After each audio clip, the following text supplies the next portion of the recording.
I am calling to order the meeting of the Norton Charter Commission on Monday, February 10th. All members are present with the exception of Janie Goodwin, who is a remote participant this evening. Because of remote participation, all votes will need to be done via roll call. Janie, if you can confirm that no other person is in proximity and could exert undue influence on you, and you will notify us if that changes. I can confirm that. Thank you. Okay. Hang in there for as long as you can, and if you need to drop out, just let us know so when we know you cut out. Thank you. Okay. We have no flag, so we will consider ourselves saluted. There is no member from the public present at this time, so we will close public comment. If we could review the meeting minutes of the prior meeting, which were Monday, January 27th. Sandy sent them out yesterday.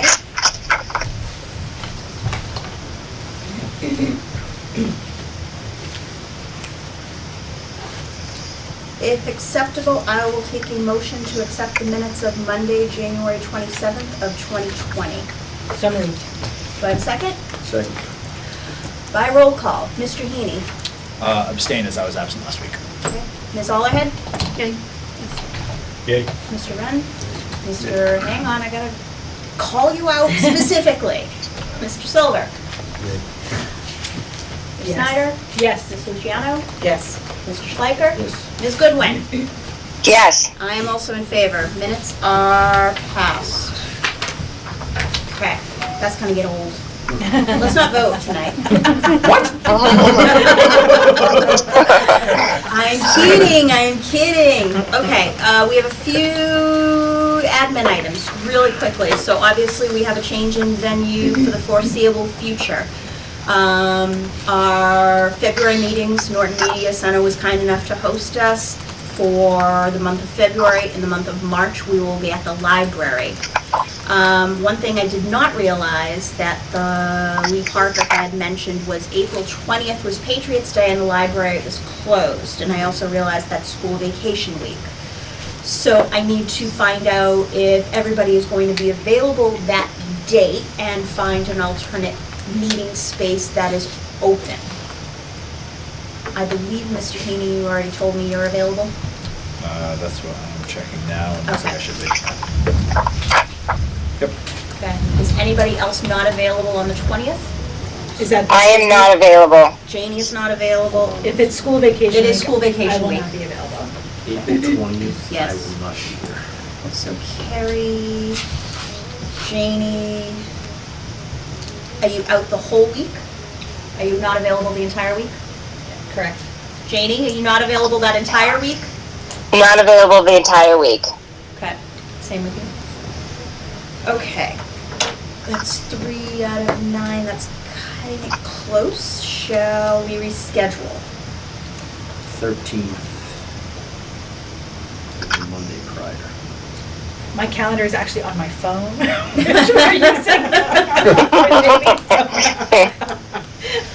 That is Easter Monday, the 13th. I am not traveling.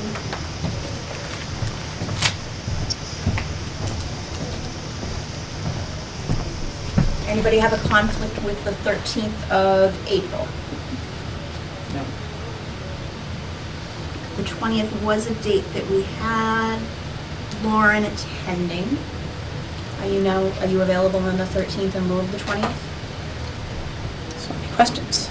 Sorry. Weren't expecting those so quickly. Yeah, that should be fine.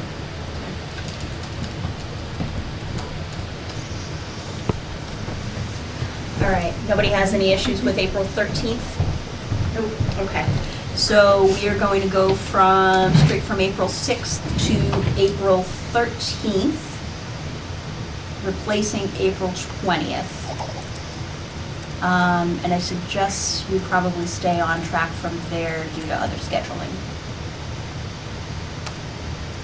Okay, and then the other one we need to reschedule, May 18th, is actually our town meeting.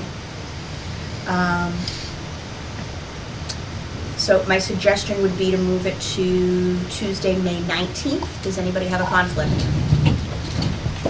Sorry. No, that's okay. Assuming that town meeting doesn't continue to the next day. Just saying, I'm just saying. I don't know. Does that ever happen in Milton? Which one is this? Yes. Talking about April? May 18th. Was that? I think we're gonna roll the dice. Was that Cuz Cut or something? Yeah, that's fine. So Okay. you're saying switch the 18th to the 19th? Yes. I can do that. Yeah, okay. Okay. So I've got to find meeting space for April and May now that we have firm dates. I'll go ahead and do that, and I'll let everybody know where we're going to be. What do you need, all of May? No, just that May 19th. Yeah, I need to rebook all of the April and May. The Lee had come back and said, you can't have the 18th because we're closed, it's Patriots Day. And May 18th, we couldn't have because it was town meeting and they were doing something there. And I said, well, let me get back to you because we're gonna have to reschedule both of those dates regardless, so. We may be at the library if they have the space for us and they'll put us up. We'll find a space. It'll all be good. Okay. All right, that is all of the admin information. Okay, first up on the agenda, we are going to vote on the number of town council members, the method by which they are elected, and whether or not we want term limits. Given the fact that I believe, depending upon how they are elected, are going to impact some people's decisions with regards to number, I'm going to suggest we start with the method by which they are elected, unless somebody has any other No, I think that's, preference. I think that's a good way to do it. Okay. So, how do we do this? I'll just make all of those in favor? No, we can't do that. Can't do that. No, somebody needs to make a We're gonna motion. have to do it by roll call. Well, somebody needs to make a motion first, so that we know what we're voting on. Okay. The chair will accept a motion to approve town council members elected entirely at large. So moved. Do I have a second? Second. Any further discussion? Okay, I'm gonna have to keep track of this. Mr. Heaney, Yes. Ms. Allerhead. Yes. Mr. Heaney, I'm sorry, Mr. Wren, Yes. Mr. Silver, No. Ms. Snyder, No. Ms. Luciano, No. Mr. Schleicher, Yes. Ms. Goodwin. No. Ms. Parker is a yes. Did anybody keep track of that? 5-4. Okay. The motion passes by a vote of 5-4. We will elect town council members entirely at large. Based on that, let's move to number of seats. Previously, we had been in discussion of 7 or 9. The chair will accept a motion to accept town council membership body of 7. Do I have a second? I'll second. You gonna keep track? Sure. Thank you. Mr. Heaney, No. Ms. Allerhead, Yes. Mr. Wren, Yes. Mr. Silver, Yes. Ms. Snyder, No. Ms. Luciano, Yes. Mr. Schleicher, Yes. Ms. Goodwin, Yes. Ms. Parker is a yes. So we will have a town council membership of 7 by a vote of I think I'm gonna add I heard 2 7 and no's. 2. Yeah. 7 to 2. 7 to 2, yep. Okay. All right. Don't trust me. All right, we will have 7 members elected entirely at large, staggered for 3-year terms that will be staggered. Given this, the chair will accept a motion to accept term limits.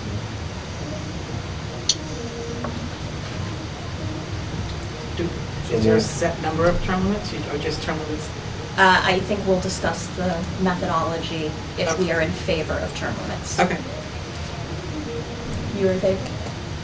I just made more. Does that mean indicate that you are in favor of term limits, though? No. Okay, Well- then don't make that motion. Okay. All right. I just want to vote on it. Okay. If there's no motion, there's no vote, and it fails. Seeing no motion, the question of term limits fails, and we will move on. I think we are very close to moving on to executive. The remaining items that were up for discussion. Madam Chair, Yes. do we need to talk about how we're going to stagger these 7 counselors? I believe we had determined we were going to do them. Because we had talked about At 3, least- 3, and 3 for 9, but I Yes. don't recall talking about how we were going to try to do it with 7. Okay. I thought we were in agreement that it would be as equal as possible, so we would have to wind up doing 2, 2, and 3. Is there another option that you were? I don't know. No, I Okay. didn't recall talking about it Okay. at all. So, that's all. Is everybody comfortable with that from prior discussions? Is that something we have to vote on? That's the only way I know for you to stagger the terms. Okay.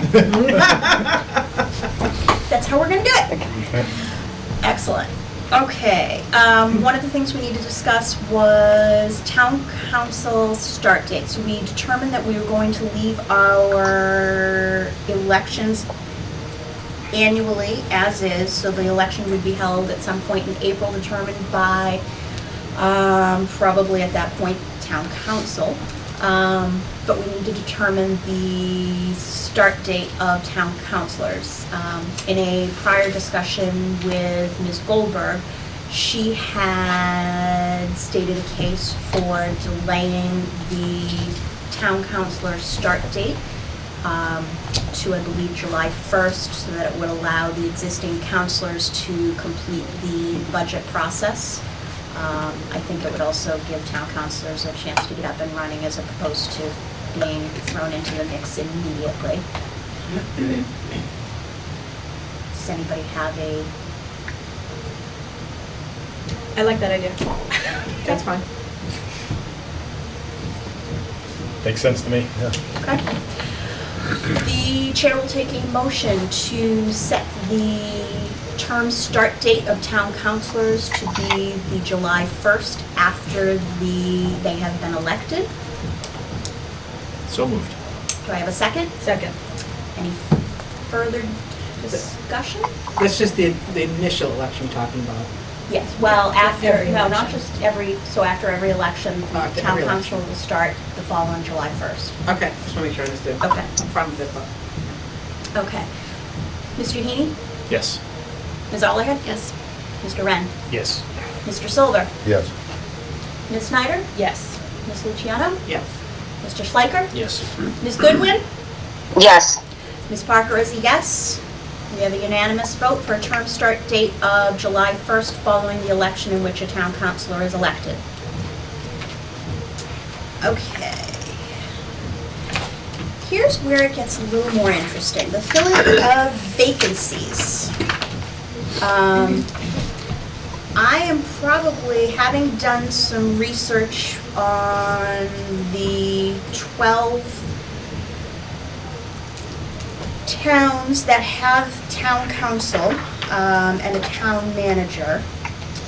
I did some digging. The methodology by which they fill vacancies literally runs the gamut. From special election at any point within the vacancy. Special election starting from a certain point within the vacancy, meaning they may sit for a year. It's only after a year's time that has elapsed that it goes to special election. There is an option to fill the seat by town council from the candidates in the prior election who received the highest number of votes without being seated. There's that option with a percentage of vote provision. There's one without. It could just simply be filled by decision of town council by a 2/3 majority. Could be decided by town council and a simple majority. Does anybody, actually, if I could ask Ms. Goldberg, could you provide us some guidance as to, Yeah, on this, because it's all over the place. yeah, thank you. I wanted to jump in, but Thank you. Wait my turn. So I think a lot of those municipalities have 2 or 4 year elections, and that's one of the reasons why filling by a special election is less common than it would be otherwise. If you guys are really planning on having an election every year, then, you know, it seems like it could be filled for the remainder of the unexpired term at that upcoming election. And if you needed someone to kind of step in an interim, then you could use the method where it's the next highest vote getter, provided that they received a certain percentage of the vote. But I don't see that as a good way of filling the entire term, because you do have those elections every year.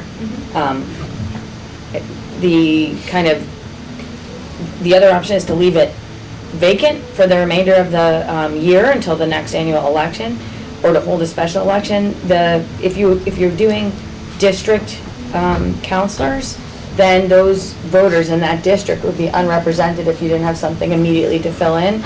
But if it's a counselors at large, then there's less of a risk of underrepresentation for that limited time period. So I think it's more of an administrative question or a policy question as to whether you think it would be better or worse to have a new person come in for just a few months, or if you were going to have a new person come in based on the highest paid, I'm conflict of interest law, the next highest vote getter, maybe you don't fill it at a special election at all, because it seems like those two things are inconsistent. Does anybody have any thoughts on how they'd like to proceed? I'd like to stay away from the special election, that's specifically Yeah. for it. Yeah. I think it makes sense, if we're having annual elections anyway, I don't think a special election would ever be needed. Just more money and more aggravation, you know. I do like the idea of town council appointing the person with the next highest votes who did not get a seat, provided that there is a percentage of vote Yeah. provision, just so it's not some random write-in. And enough candidates. Yes, And, because that also helps to make sure that there's an odd number yes, for agreed. majority. And so what happens if that doesn't happen? Are we Exactly. We're gonna have a say? decision, if there's no candidate, we have to then discuss how that gets filled, and do we just simply hold a vacancy and wait, or do we have the town council then go out to the voting public at large? I would leave it vacant. I'm just thinking what the last vacancy we had in Board of Selectmen, I feel like it happened right at the elections.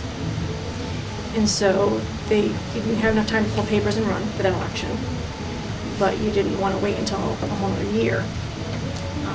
And so that's why we ended up having a special election. Okay. Not that I'm Yes, saying a please. special election, but they could appoint, but I don't like to see it vacant for a year. I agree. I would say if it's within so many days of the election, leave it vacant. If it's too far away from the election, I'd like to see it filled in some way. Yes, please. So I was just gonna say, you could say if there's more than 6 months left in the term, that the office may be filled, and if there's less than 6 months, that it shall remain vacant. So the may be filled wouldn't mandate that the council fill it with an appointee from the last election, but at least it would allow it to be.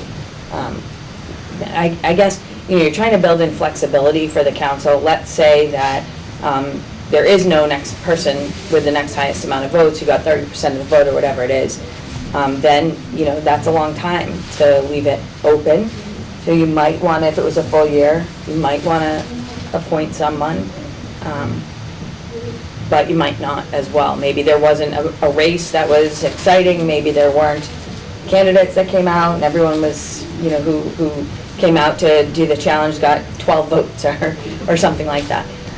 So it would be a May. And then for the second half of the year, it just would be restricted. No, the position would just stay vacant.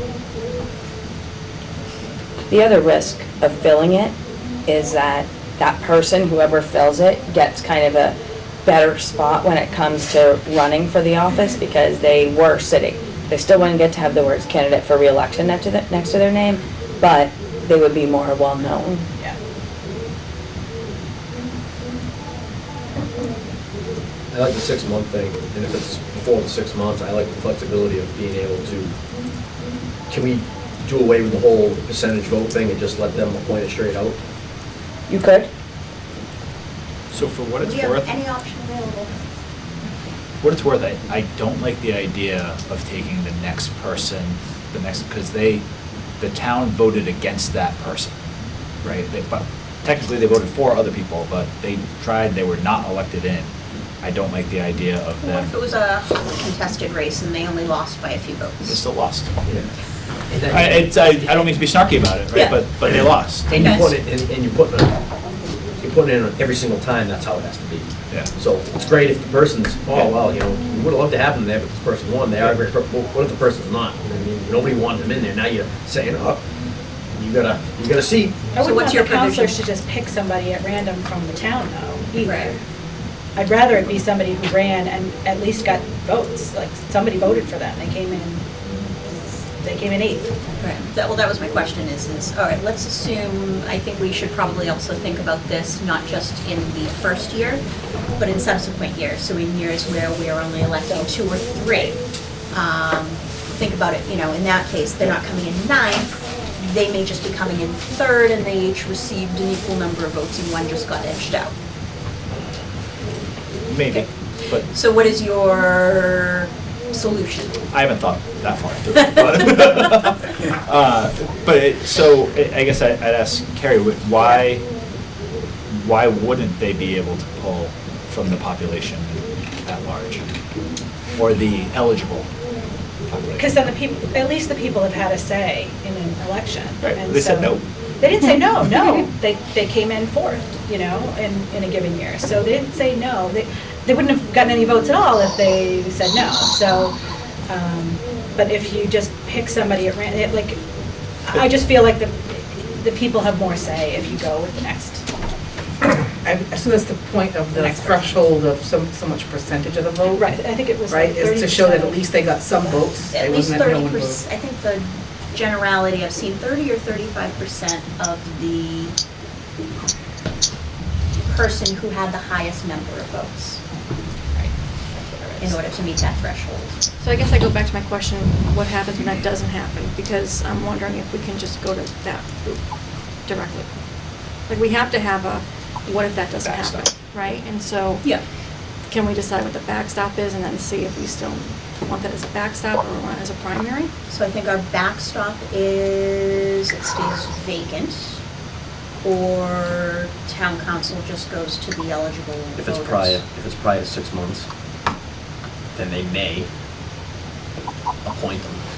If it's 6 months to the election, you wait for the election. That's the backstop. Now you gotta decide that if within those first 6 months, we want to have that second place vote getter. Yeah, but what she's saying though is, what if there is no second place vote getter? Well, that's what I'm saying, I think the backstop is that's how you do it with the town council being able to appoint them before the 6 months, like we were just talking about. Not point that person, I'm saying go to the eligible population and pull somebody. Got it, okay. So that's the backstop. Yeah. If there's no person that was running against this other person. Yeah. So there's nobody to pick from that pool. Yeah. You go to the backstop of the town council's able to pull from the eligible population because it falls from the first 6 months. If it's after the 6 months, we're waiting anyway, so that solves that. If we do have somebody, I think we just gotta come up with what the percentage is. I guess I'm thinking that the probability is that we're gonna have to go to the backstop. So do we really wanna, if we're willing to go to that anyway, then why not just go to that? So- Why come up with this arbitrary percentage of what they have to get?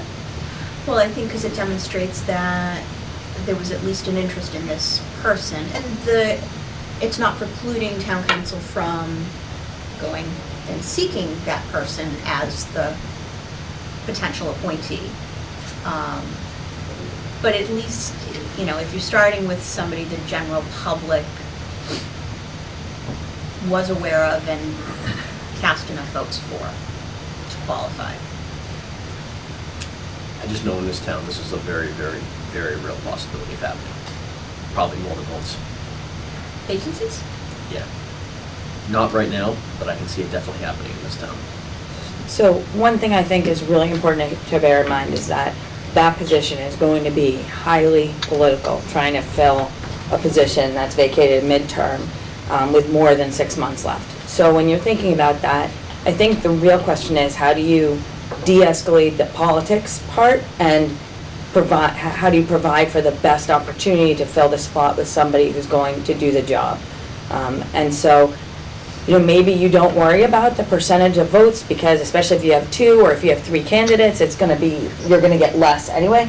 But maybe what you do is you require a supermajority of the council, or a super majority of the council, so that appointing that person, whoever it might be, is someone who has general support on the council. Maybe that's the option. And then if it's less than 6 months, you just leave it open to avoid that problem. Sorry, I thought of something. Another option is a special election. You're not saying you wanted to go that route, Sandy? I wouldn't necessarily mind that. Okay. I feel like if there's, you know, if there's more than 6 months, and that gives them an option, I kind of like that better than them just automatically going to the next person, although I don't mind having them have the option. So it's no less than assuming no preliminary elections. You guys didn't talk about that. So assuming no preliminary, then it's no less than 64 days from the date that the council would vote to put the office on the ballot and call for a special election, and the date of the election. So that's 2 months. So at 6 months, you'd have that at 4, you know, basically you'd have it at 4 months if it was the day before the 6 months. Which, you know, again, that's up to you guys. Sometimes the city council language will say if it happens in the first 18 months, one thing happens in the last 6 months, another thing happens, but that's with a 2-year term. So I don't know. I mean, I think any of these are fine options because there's no one right way to do it. But I do think if what we're thinking is that this would happen on a you know, it's not crazy that this might happen, that maybe you want to make the vote a supermajority, maybe a 2/3 vote of the entire council, or 5 out of 7 or something like that, so that you know you're building in, you know, kind of bipartisan, even though it's not parties, but support from kind of, you know, across the board on the council for whoever is appointed. And maybe, you know, one thing you guys look at is in terms of qualifications and who would make a good fit is somebody who isn't actually planning to run in the next election. Not that that would have to be a criteria, but you certainly, the council could treat that as something to think about. You know, we're willing to fill it, but we're not looking to give anyone a, you know, a special jump, a special boost.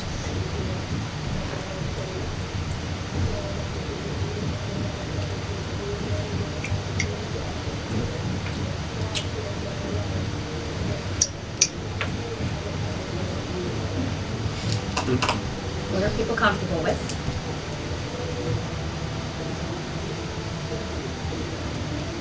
I would personally rather do the 6-month thing than do a special election and stay away from that if we possibly can. Like the money and the logistics of it, just for such a short time, I think we can do it other ways than try to go to a special election.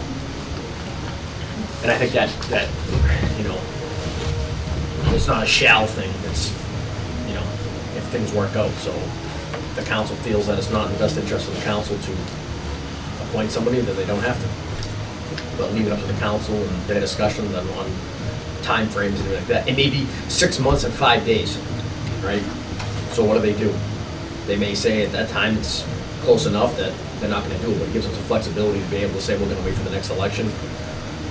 They know the horizon on what's potentially what the things to vote on in the next maybe month or two, I'm hoping. So one of the things I read also, which was sort of interesting, was, and it gave them quite a breadth of options, was any seat vacated within the first 12 months, this just happens to be this town, it was Watertown, could be filled by special election unless 6 of the 9 chose to appoint from the voters instead. And I think we could make that the reverse, where 6 of the 9 have to decide to appoint. They have to be appointed by, not 6 of 9 in this case, probably 5 of 7, would decide to appoint. That person would have to be approved by 5 of the 7. And they have the option with a 5 to 7 vote to take it to special election instead.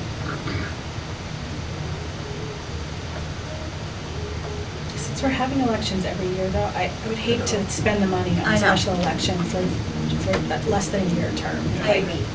I think that's the difference. Every one of those, well, you could read them to me again, but I know They're Watertown is every 2 years. It's biennial, yeah, it is. So, and then the difference between the first 6 months and the second 6 months isn't as huge for you guys Right. either. It's like, even if someone is appointed, I think just from a policy perspective, the reason that they wind up pulling from the people that were the next highest vote getter is that was the other person that showed interest, or a person that showed significant interest versus nobody showing an interest. But, I mean, from a policy perspective, you could see people might vote yes on this person and no on that second person for a very particular reason, and then that person leaves and now it's that person that's very different than the person that won. So, I mean, I can definitely see both sides with that. I do think that this is one of those things that, unless it's an easy thing to do, and that's another one of the reasons, is that if someone got 30% of the vote, then you don't have to worry about it. They shall fill the space and you're done talking about it. Versus if it's hard, then the politics will really come in and make it hard to choose. I mean, 5 out of 7 people to agree on somebody to be in that seat is a big number. Even 4 out of 7, depending on the circumstances. So, that's the challenge you're up against. And Special, 4 out of 6 too, right? Because the person who's not on the committee, on the council. right, it's really good. True. So it's really 5 out of 6. Yep. I don't think you're gonna see that much anyways. I mean, it's only been a couple times with a selectman. But it happens. It's only happened a couple times with a selectman, so, I mean, a special election, I mean, every 5 years or every 10 years, I mean, we're not gonna go bankrupt on it. But, you know, I'd say with the 6 months, if it was after 6 months, just hold off until the election. If it's within the first 6 months of the, Yeah, but, you know, you never know, the councilman might be getting a big argument who they want to put the guy in there or not. well, that's or the other woman. thing is what if we do decide to make it 5 out of 6 or 4 out of 6 and they can't reach a conclusion, what happens then? Then that's what you Then fall it back on stays the open. May, right? Yeah, Yeah, it's save it. which, that's not ideal either. But it's But a it- short period of time. It is. And a majority out of 6 is the same as a majority out of 7, right? So votes would still require 4. Yeah. You have 1 fewer dissenter, right? But It really depends if you want to take this totally out of the town council's hands, or if you want to, I mean, which way, you know, do you want them to have a say in being able to appoint this person? Or do you want it to be that the, you know, so if you don't, I think if you're for them being able to vote on putting them in, then you do the 5 out of 6 and let them do it. If you don't, then if it's before the 6 months and they're at the 30% threshold, that person gets it. If it's not, you don't have it and you wait till the next election. I mean, it all depends on how much control you want to give the town council. If you don't want to give them any control, then you probably want to go with the second person. If there's no second person, you wait for the election. Just to be clear, if 2 people are running and 1 person gets, 60% of the vote, the chances of that next person getting 30% are pretty low. And if there's 2 people that are running for that same office, now, or 3 people altogether, there's no chance that anyone would get that. So, I mean, a lot of communities do this backup thing, as you said, like a backstop. They go, first they take the person that got 30% of the highest vote getter, and if that person isn't there, and then they go to an appointment, which is basically, it's called an election from amongst the registered voters by the council. And then you still could do the 6-month thing. So you could do all 3. Can,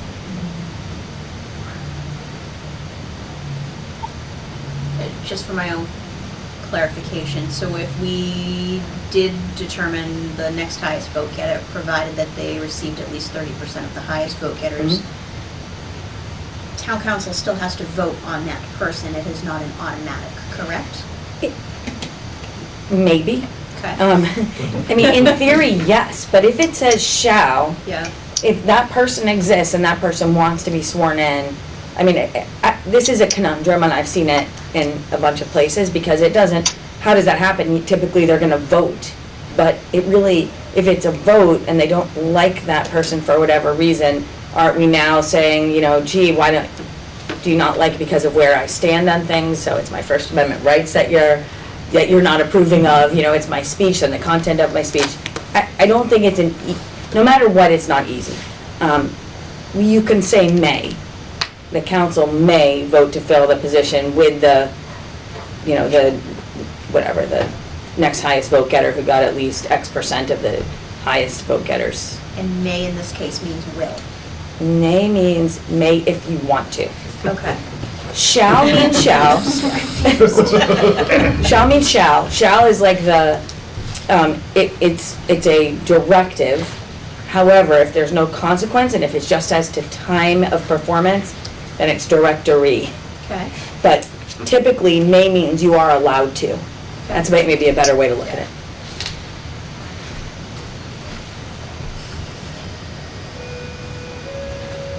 So if we break this down, Yeah.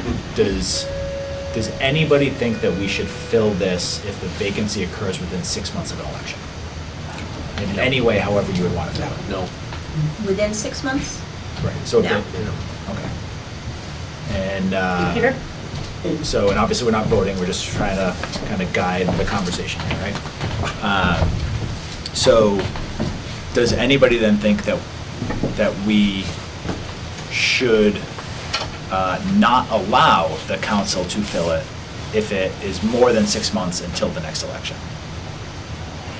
I'm just trying to, Meaning, so within the first 6 months Yep. of the, the first 6 months of the term, should we disallow the council from filling it? I wouldn't disallow totally. Yeah, so that's what I'm trying to get to. No. right? I've come around.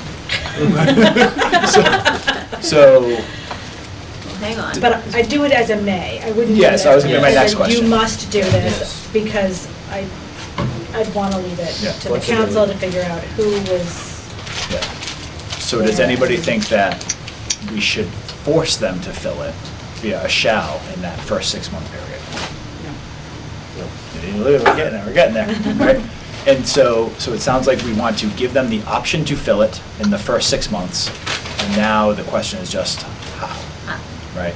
And I think the 3 options on the table are, with some math, whatever the numbers are, take the next person who was up on the previous ballot, have the council appoint it with whatever the vote is from the general population, or special election, right? I'm over the special election.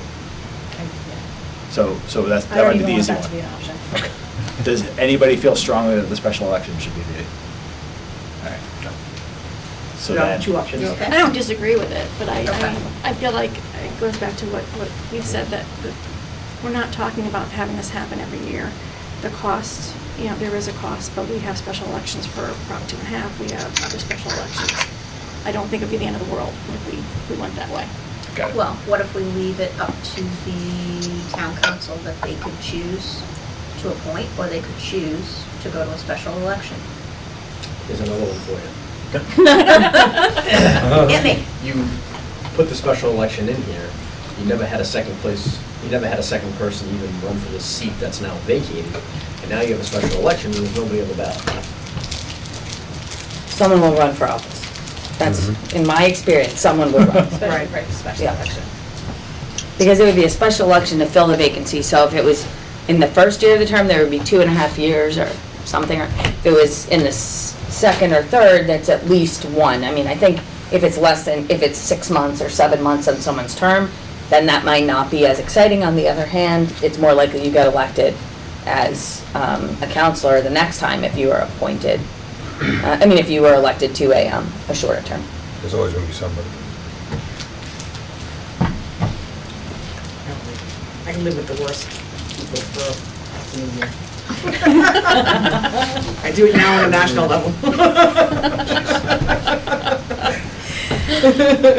I'd rather have them to have as much flexibility, depending on where they're at and what they have on their table, to be able to do, the town council can vote to, if they want to do, I don't so much am totally against, having them, I just want them to have the flexibility to do what they need to do. If you start putting shalls and musts and all this other stuff, I think you're walking down a road of, well, that isn't the best idea at the time. So maybe you just say may fill the vacancy in the manner it deems appropriate. Yeah. So let the council fight it out. Not my perfect. Are you comfortable with that? I like that concept overall. Yeah. All along, I felt that the whole purpose of having the town council was to give them more It flexibility. gives them the most flexibility. That's what this to me has all been from the beginning, this flexibility of, so we have a town council, they react quicker, they size up the situation, and they have the flexibility to do the right thing. So in general, I am in favor of giving them, I don't like the shall, I guess. I agree with you. Hey, Janie, did you have any thoughts? I don't want to leave you out. No, I agree. I think, I like the idea of giving the council some flexibility as well, in terms of the time frame. And I think if it is before 6 months, they should have the option of doing such. If not, I think it can just wait till the next election. Okay. So to the option that you just gave, and we say in the option or in the manner that they deem appropriate, to use a ridiculous example, if they decided to pick names out of a hat and thought that was appropriate, they could do that? In theory. Please don't let them do that. So, but that's, Yeah. they Well, could. at the same token, they also have to answer the voters when Yeah, they're absolutely. doing something Yeah. crazy like Right, that. Well, that's exactly right, when we put them in there. Exactly. So if you want to do something crazy, that's fine. Yeah. We'll see you next April or whenever you're up. Just want to make sure we all Yeah, no, understand yeah. what it means. I don't think we have to say it like that. What if we just said, No, what if sorry. we just said, if a vacancy occurs 6 months prior, more than 6 months prior to the next annual election, the council may fill the vacancy at its discretion. Then we're just leaving it, they may. Where we say may fill it from amongst the registered voters, and then we just leave it up to them to come up with a mechanism. I do think that the difference between a board and a council is that everything is scrutinized in a really specific way, and it's much easier to zero in on that. So I think the council would have a hard time doing something. I mean, Silly. I think even a board of selectmen would have a hard time doing that, Yeah. but I think it would be even harder, even more politicized in that situation. I can see that. All right. We have general agreement. Anybody want to have any further discussion? I'm going to ask you for help on the language of the motion, but the chair will accept a motion to fill vacancies within town council if less than 6 months from the next annual election. More than. More than? More than Well, 6 either way, I don't months. know which way. You can do that. Sorry. If it is more than, no, it would be, more than, you're right, more than 6 months from the next annual election, the town council may fill the seat in a manner of its discretion. Is that how you had phrased it? Yeah, fill seat from amongst the registered voters of the town at its discretion or in the manner of its discretion. I will fine tune the language and then you'll all get the opportunity to Okay. think about it again. All right. To proofread your legal language? Yes. We'll add a lot of value to that. So what we just said, the motion will, the chair will accept a motion in favor of that methodology. So moved. Second. Okay. Yes. Mr. Heaney. Ms. Ollerhead. Yes. Mr. Wren. Yes. Mr. Silver. Yes. Ms. Snyder? Yes. Ms. Luciano? Yes. Mr. Schleicher? Yes. Ms. Goodwin? Yes. Ms. Parker is a yes. The motion passes unanimously. Love unanimous vote. I do That was- believe we have finished the legislative section of our charter, and at least in terms of decisions that need to be made. Yeah, yes. Okay. What I would like to do, and a couple of people have asked for this specifically, is the memo that Ms. Goldberg had sent around subsequent to our discussion on January 22nd with respect to the examples of functions of the executive and the legislative branches of government. I'm going to ask her to kind of give an overview of that and to address questions. Some of us are still trying to wrap our heads around it, so an overview would be great. Absolutely. So basically, although city council or town council, whichever you choose to call it, does serve some executive function, for the most part, it's the equivalent of the legislative body, so it's the equivalent of town meeting. So when you're thinking about things that the executive does versus what the legislative body does, you can think of it in terms of town meeting and not. So, some of the examples I gave were the executive would formulate the budget. That's the entity that does the actual work of creating a budget. And then they bring it to town meeting, or they bring it to a town council for action. So that's the way that typically works. Most town councils, like most mayor councils, the mayor or the chief executive is the one that kind of sets out the entire framework, and then the council can only propose things that are lower than or equal to what's been proposed, so they can't mess up the entire apple cart by saying, oh no, we wanted $200,000 more for this and we didn't want that thing, whatever it is, after the whole planning process.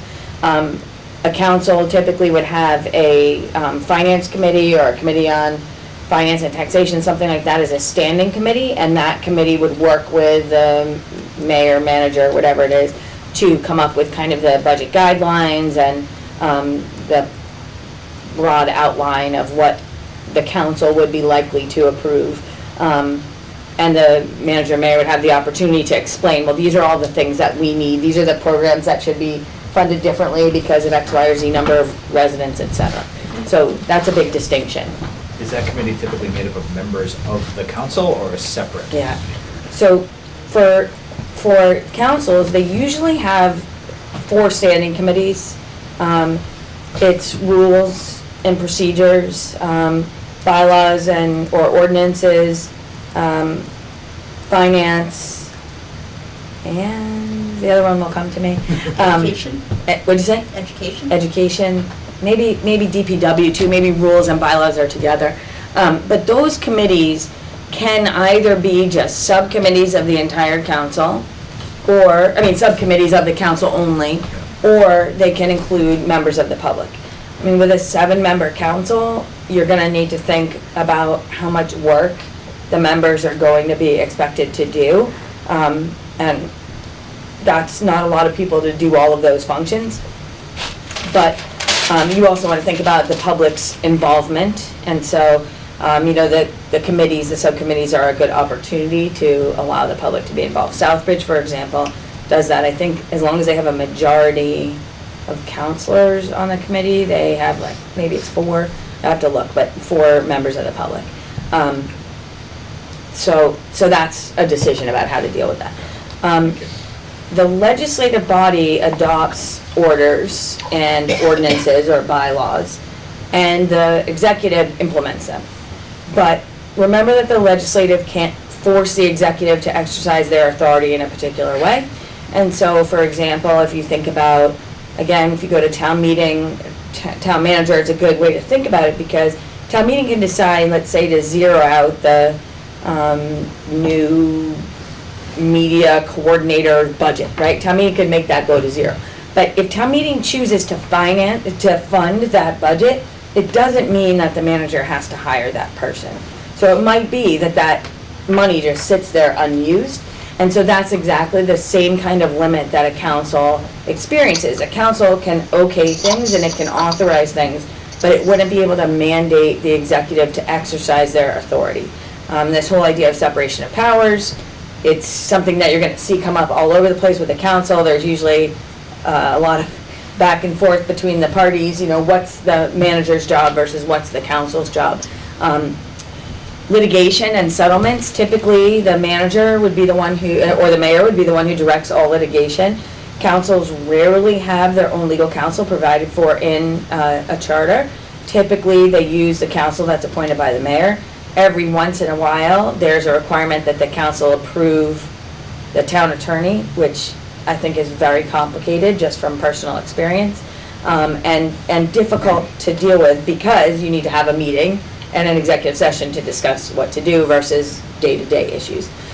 The council would authorize contracts, but the chief executive would decide whether to execute them. So, for example, the council might approve a contract with a particular high bidder, a low bidder, but the executive could say, you know what, I want to throw out everything. I don't feel comfortable with any of this.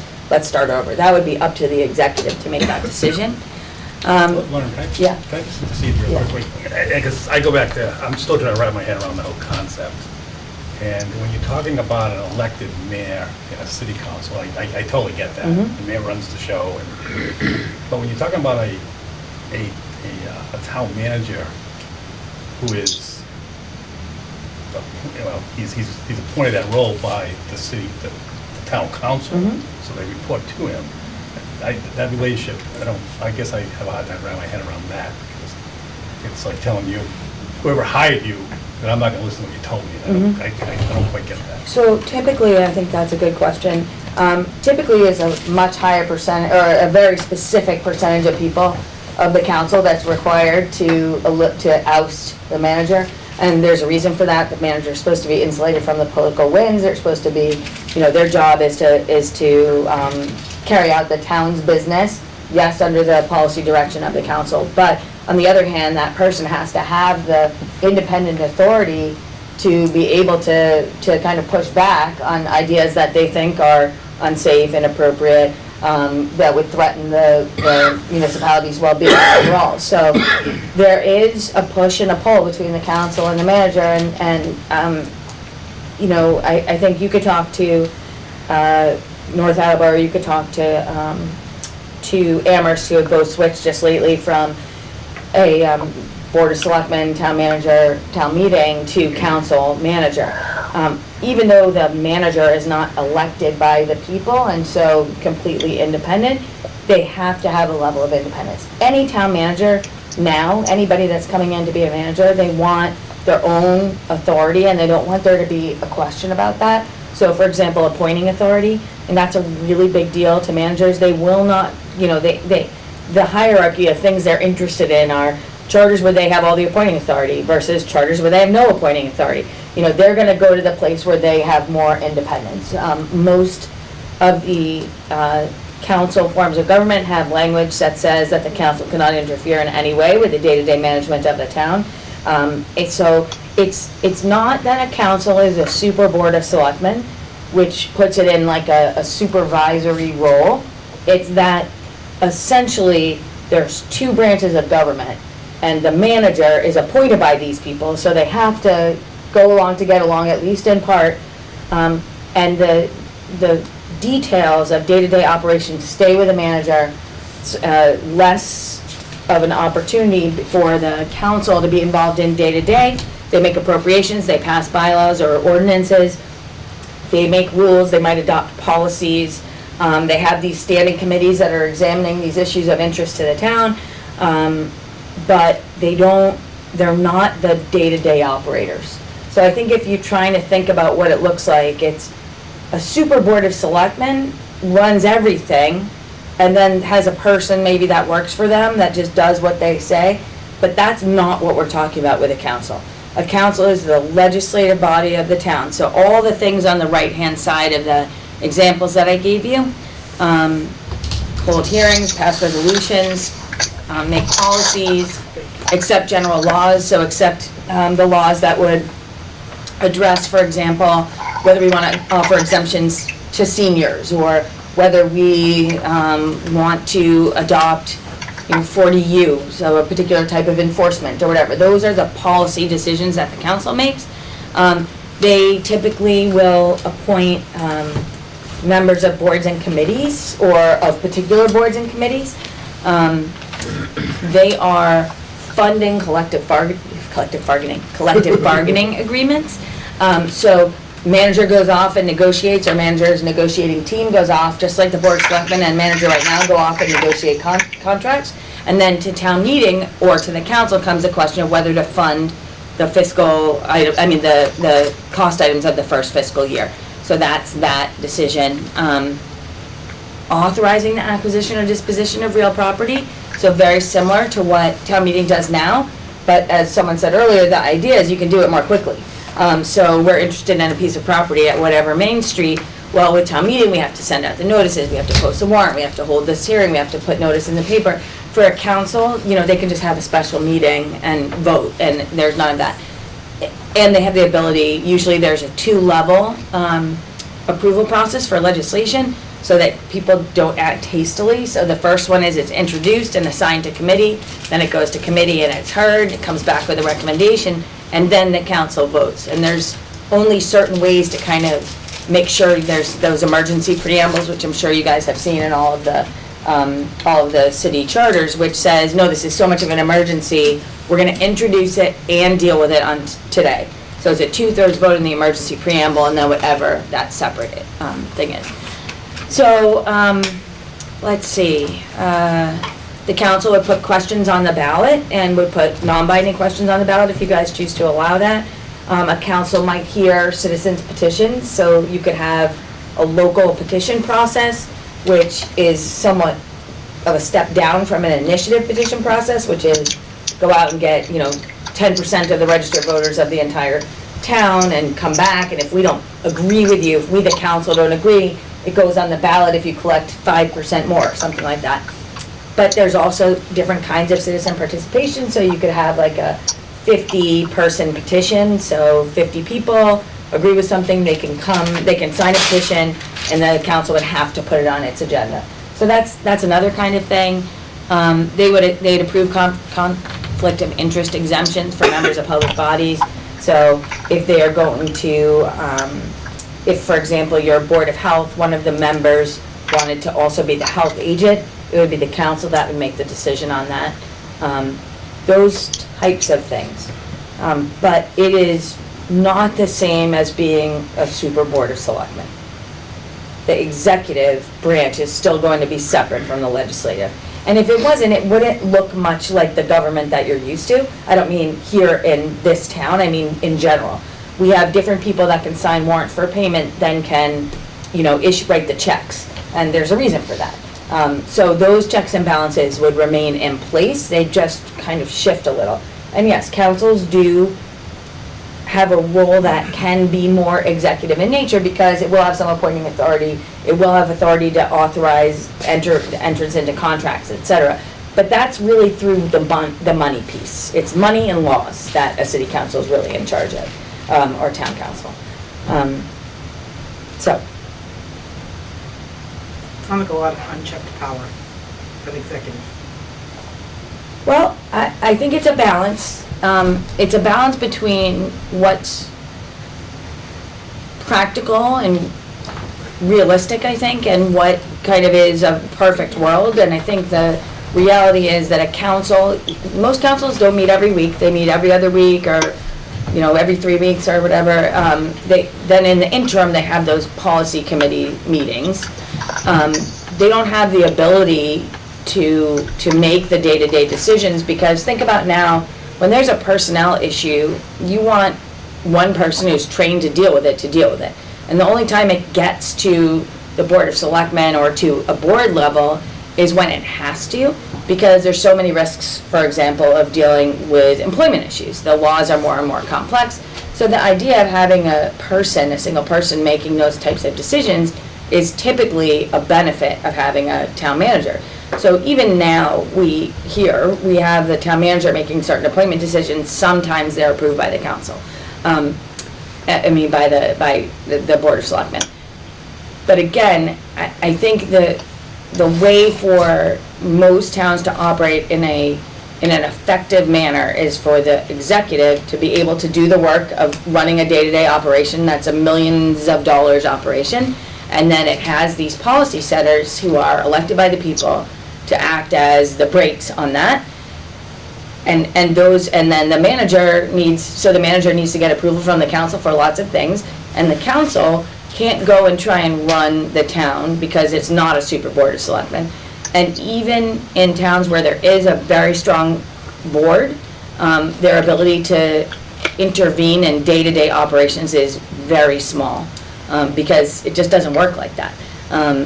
From a practical perspective, if every member of a council has the ability, or every member of a board of selectmen has the ability to go to an employee and say, hey, what were you up to today? What were you doing? Why weren't you there when I called? That's gonna make that person's job really difficult. Not saying it's you. And so they're not gonna be able, who are they answerable to? Are they answerable to the council? Are they answerable to the manager, to the board of selectmen? So this type of government seeks to kind of put a line down in the sand between those things. You have the legislative over here, you have the executive over here, and yeah, where it crosses is where you see the pull and push. And so there's all sorts of questions, and most of the questions we get are, does the council get to do this on its own, or do they need the manager's approval? Or does the manager get to do this on his own, or does he need the council's approval? Those are the tough questions, and so where that line is drawn is the hard part. And so you don't want to make it so much that you make a super board of selectmen, but you don't want to make it so loose that it's an unchecked executive. So you have to balance those things. So you might have the council approve appointments of certain department heads, fire chief, police chief, finance director. Or you might have the council to confirm all appointments of department heads. It'd be highly unusual for the council to approve all employees, appointment of all employees. Again, if you're going to a council form of government, it's to be able to kind of act on things in a reasonable manner. You don't want to hold up the manager from running the town while you wait to get the council to organize and have a meeting. And those types of things, again, I think you're not just thinking about how it looks on paper, but actually how it works. And what town manager or what person coming in would want that job. And they're gonna want a job where they get to make the rules for their employees and where they likely get to choose their employees, especially a town manager and a council, because the town manager is responsible for the day-to-day. What about multiple member bodies? IDC, Historic District Commission, those sort of things. Does the town manager expect to have the appointing authority of those bodies? In some of the charters that we've read, the town council seems to retain that power. I think it's a toss-up. I think it depends. It depends on how and why, basically. And again, this is like where you're drawing the line in the sand. I think it's fine for a council to have appointing authority over boards and committees. I don't think that's that unusual. Part of it is because they're policymakers, and so they're appointing people to those positions that they feel are going to develop responsible policy. That doesn't mean that in some towns or some city types of forms of government that the manager wouldn't have authority to do that as well. It might be that they prioritize which committees. So any committee found in the charter or any committee identified in the charter would be appointed by the council on its own. Ad hoc committees created by the council would be appointed by the council, but ad hoc committees created by the manager would be appointed by the manager. So those are the types of variants that you might see. And again, I think too, trying to think of where you draw the line in terms of confirmations. And is it that the manager's appointees are confirmed unless the council acts sooner to deny that appointment? So essentially to say, we don't want that person. Or is it the other way, that the manager makes a proposal and then it's approved by the council? And again, I think that's something that you may want to talk to some managers about, because that may vary the attractiveness of the position. Regardless, and I think this is something that's really important, you know, that council's ability to kind of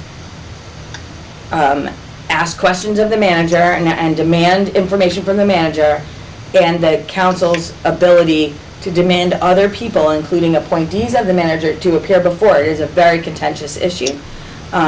And also the manager's ability to monitor and supervise day-to-day activities of any board or committee, meaning typically, even if the assessor, the principal assessor is supervised by the Board of Assessors from a perspective of policy development, their day-to-day activities would typically be under the supervision of the town manager and all boards and committees. And that's because, again, you're trying to create a well-run machine. So if certain people can say, well, I'm not subject to the town manager's supervision, it gives them the ability and authority to just kind of do what they want, and that makes it very difficult for a manager to supervise appropriately. So let's just say one board or committee, the board says, you know what, you guys can have extra days off, it's fine. You know, or you don't have to come into work till 11, but every other board and committee, people have to come in at 9. So you can see that that creates divisiveness over time. Those 11 o'clock workers are like, this is a great job, and the 9 o'clock workers are like, why don't we get to, you know, to come in at 11? So, so that's something else that you see in most charters, even if there's not a council, is that it moves towards all appointees, all employees being under the day-to-day supervision of the manager for purposes, or of the executive for purposes of personnel rules, following, you know, expectations, using particular computer systems, that kind of stuff, being trained to check in and out when they go on site visits, that kind of thing. I guess I'll just throw my perspective out there, I guess, and how I look at it. So I think day-to-day operations, I'm all for a strong manager. I mean, that's, I think most people in this board probably are too, as far as day-to-day operations. I don't think we want the town council interfering in the operation of the, as you put it, the machine. I guess I struggle a little bit more with when it becomes political decisions, where the power resides. You know, when now you're pointing to the ZBA, for example, you know, is that appointed by the town council, or is it appointed by the town manager, who is not a resident of the town, potentially? It is an employee of the town, you know, and that's, and to me, those are, you know, how we, those types of boards are really making it, at the end of the day, somewhat, they're representing the people of the town, right? Yeah. And that's where I guess that's where that line falls, where I'm struggling a little bit. Oh, I think in a lot of communities it does fall there.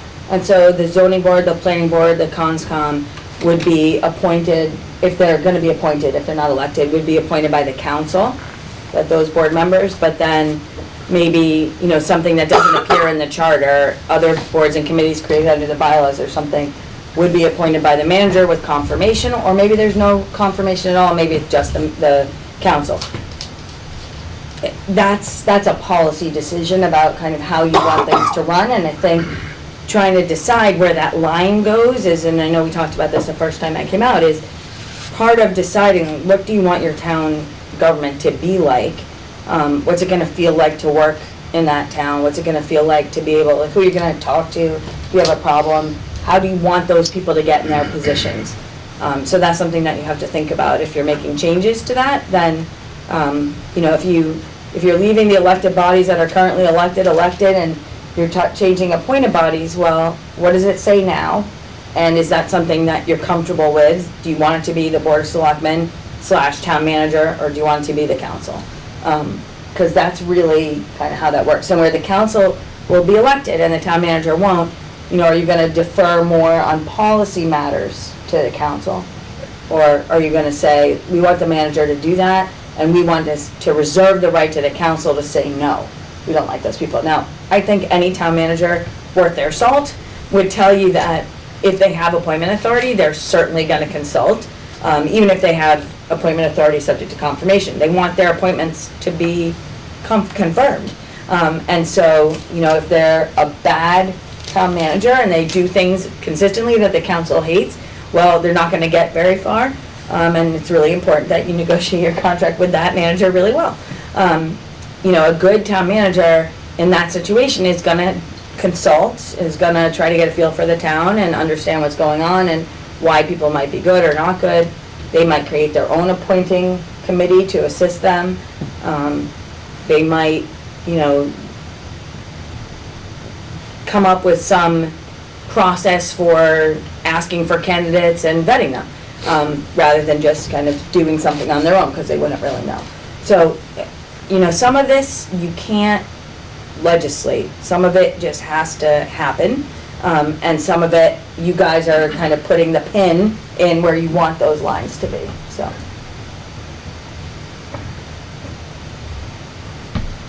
Any questions on the legislative versus executive functions?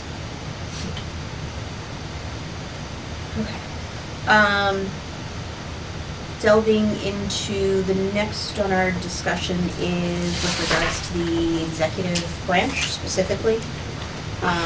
We started last week looking at the appointment of the qualifications of the town manager.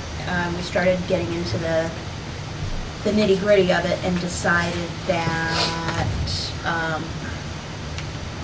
we would defer to town council for guidance on what she felt was appropriate for us to then discuss and vote on specifically, rather than kind of picking apart each of the lines of those sections of the. Oh, sure. Okay. We did have some questions, so as it got into the duties, I think we've hit on some of that within the prior discussion that we just had. We did delve into some of the very specific duties of the town manager that are currently there. And there's a lot of them in comparison to some of the other charters. And then there are some that are there, but we don't know why they're there. Sure. With respect to having jurisdiction over rental and use, inventory, procurement, sort of makes sense, but there was a lot of what seemed to be extraneous duties listed, and we were wondering if they were there for a reason. Did they need to be there? So, the way the charters usually go, it says town meeting, if we're talking about town meeting, I think your charter says that right now, has all the powers of the town except as specified herein that, are saved out to the board of selectmen and the manager. So, anything that that's not shifted would be where it is under state law. So anytime there's an attempt to shift, whether it's away from the board of selectmen or away from town meeting, you're gonna see it in the charter. That's why the town manager's authorities are so developed, and not just here. I mean, there's, in every town that I can think of, the authority of a town manager is like an A through STU. I mean, it's significant. Sometimes they get into the double letters. And if you are if you're doing a plug and play, meaning you're taking the board of selectmen out and you're putting a town manager in, then it's less difficult to kind of imagine what that town manager is gonna do. They're gonna do a lot of the things that the board of selectmen do. And then the question that you have again is that policy decision of, okay, so where do we need to make sure that the council has enough oversight? Are we gonna require the manager to report to us every week? Are we gonna require, or every other week? Are we gonna say, you have authority to sign contracts under X amount of dollars, but if it's over X amount of dollars, we want you to come back?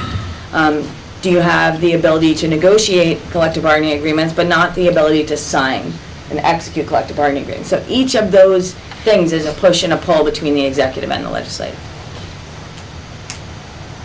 So that is why they're all there. So do you want to look at the particular ones? Because we certainly can. Sure. So,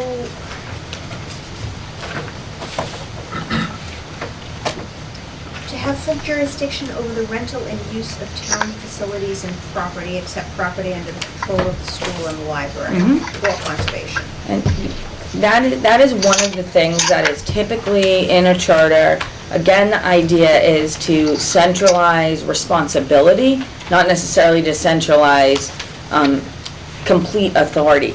The idea being that if we're gonna have a DPW and a Parks and Rec and a this and a that, and every single one of those is gonna buy a tractor and a lawnmower and a four-wheel dump truck and a this and that, it makes more sense to be able to look at it all as a big picture and try to decide, okay, what does the town need? And so, for responsibility for buildings and grounds, the idea is that that should be coordinated, instead of separate silos.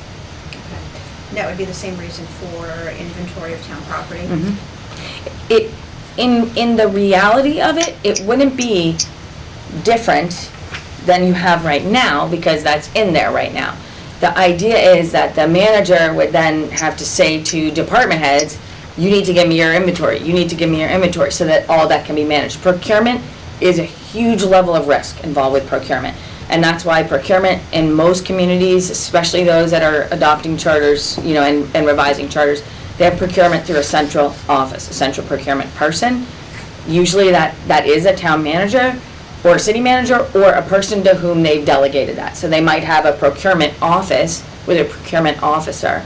But again, I think in that context, the idea is you want everybody following the rules, and failure to follow the rules can lead to some pretty hefty fines.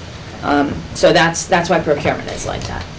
So I know this sounds like a minor thing, like, when I think of that, like a rental thing, like, let's say our Everett Leonard Park, town owns it, we rent it out.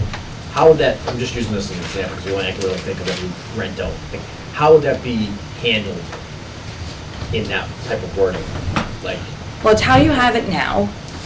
I don't know if that's what people do now, but essentially what it would mean is that, let's say Parks and Rec has custody of that park, and they want to lease it out, they would go to the manager, and they'd say, here's all of our specifications, we want to lease this, we want to look for interested parties, help us do an RFP, or you do your own RFP and you give it to the manager and say, is this good?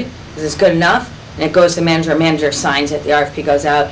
When it comes back, the manager would help the Board of Park and Rec go through and analyze which bids were the most responsive, et cetera. So, I mean, it depends on which direction you're looking at it from. One is, it's a safety net, so people don't have to be out there taking chances that they're not complying with 30B or with any of the other construction statutes. The other side of it is that it makes it feel like it's only the authority of the town manager, but it's not, because again, that language is in there right now, and I don't think that's what happens. Typically, a town manager in that circumstance is there to provide the support and to make sure that everyone's using the same forms and that they're up to date. So. and then like something minor like that, like say an individual person, I'm just, like I said, I'm using this example, I Yeah. think I rent it, but somebody rents it right now, they want to get a liquor license. Yep. Does that stay, does something like that minor would still have to go in front of town council? Is that something that the town manager can see this person rented it out, and then they can be the one to sign off on that? On the liquor license?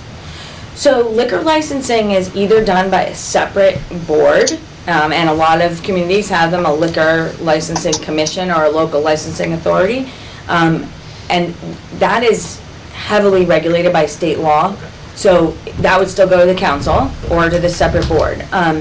Under state law 30B, I'm not talking about the construction statutes, but 30B, which is the regular Uniform Procurement Act, state law already provides that one person will be the procurement officer, the chief procurement officer of the town. It can get delegated to additional people, but the law is already written like that in a lot of cases.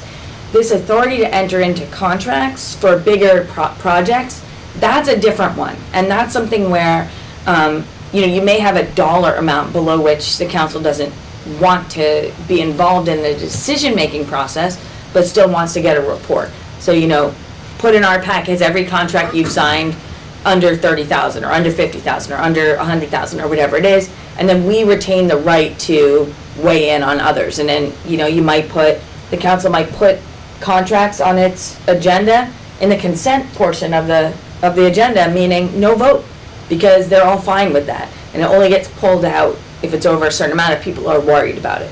So those kinds of things are already, kind of headed towards the decisions being, I shouldn't say the decision being made, but the process for dealing with them being centralized and unified.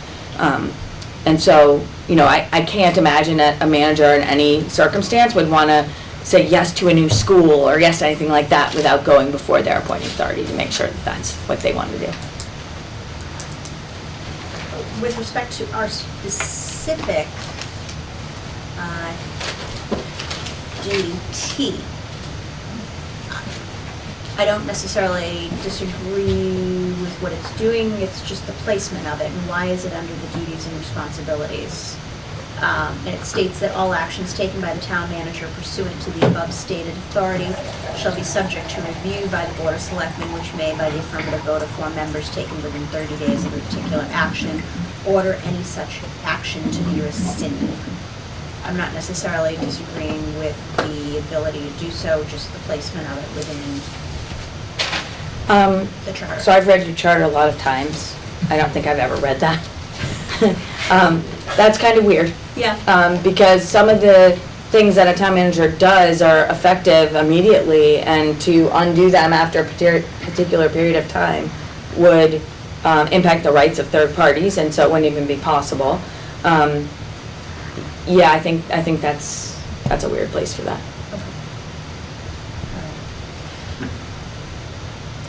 So, if you look at, let's go just to the top first side. So appointing authority, the reason that's in there is because otherwise those appointments are all Board of Selectmen or other boards. Okay, so the planning department could appoint the planner, and the assessor would appoint the assistant assessor. So that's making all of those department heads essentially appointed by the manager. The personnel system, this is to deal with employment issues, day-to-day employment issues, fixing the compensation of all officers and employees appointed by the manager. So the law says, 41-108, it says that town meeting basically sets the salaries.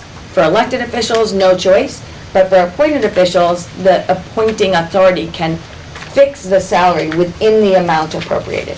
So that's why that says that, because they're saying the Board of Selectmen isn't going to fix the salaries the town manager is, or the Conservation Commission, or the Planning Department, or whatever.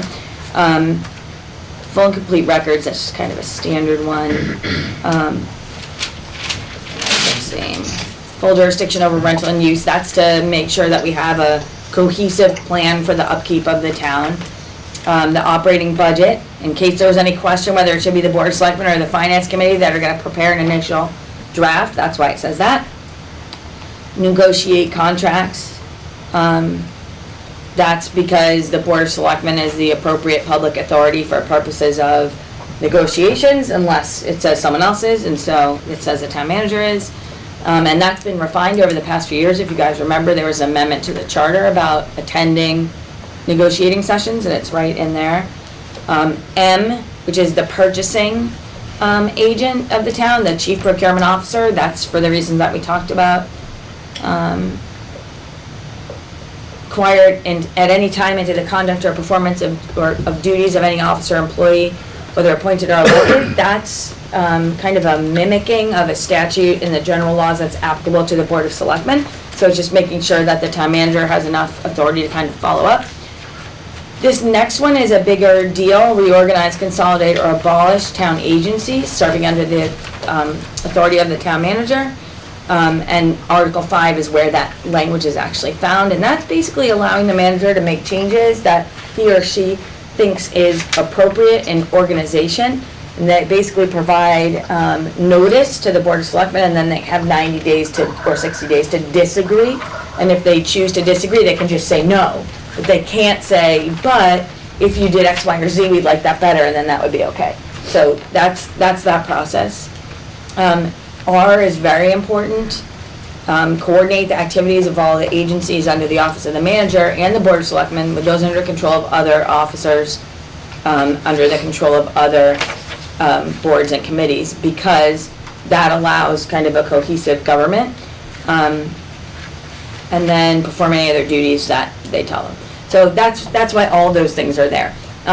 Signing warrants for payment is something that isn't mentioned at all, and that's because, well, I don't know why actually here, but under state law now, an individual member of the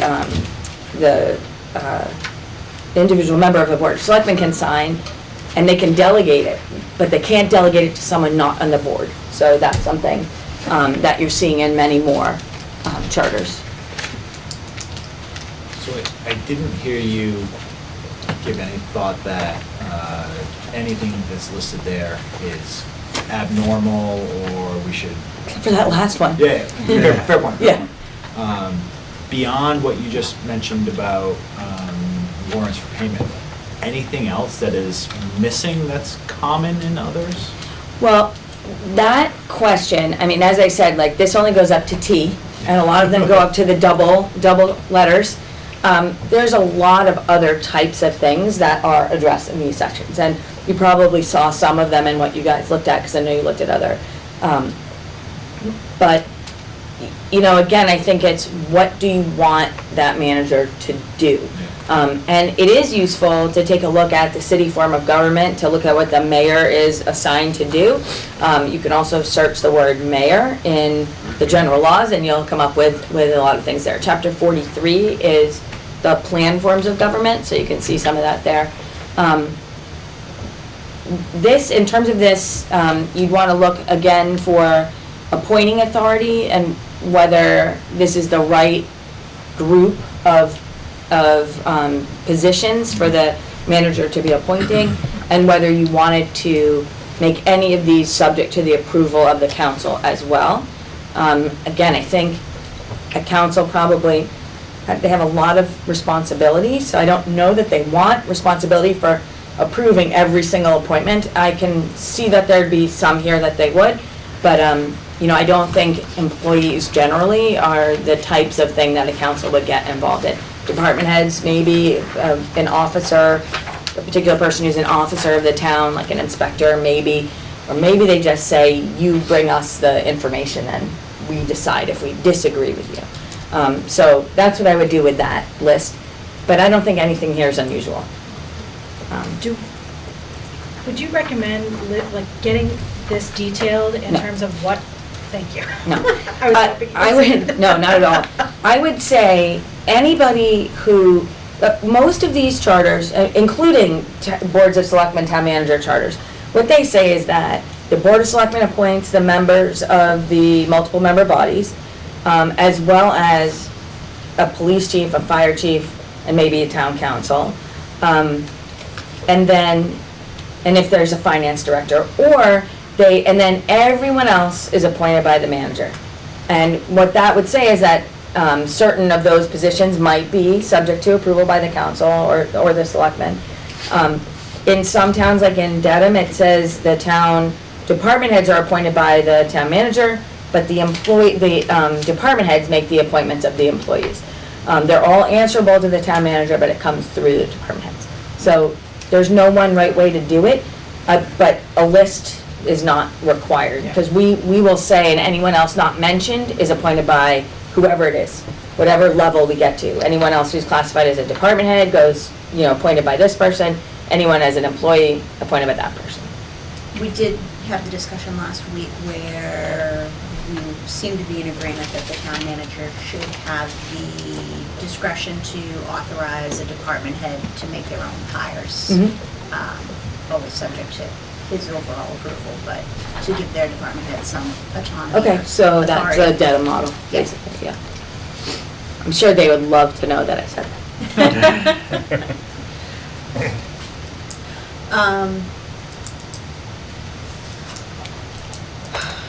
I think we're gonna have to have, one of the things I just thought of and I hadn't considered it is, we were just looking at the powers and duties of the town manager. I did not think to look at the powers and duties of the Board of Selectmen.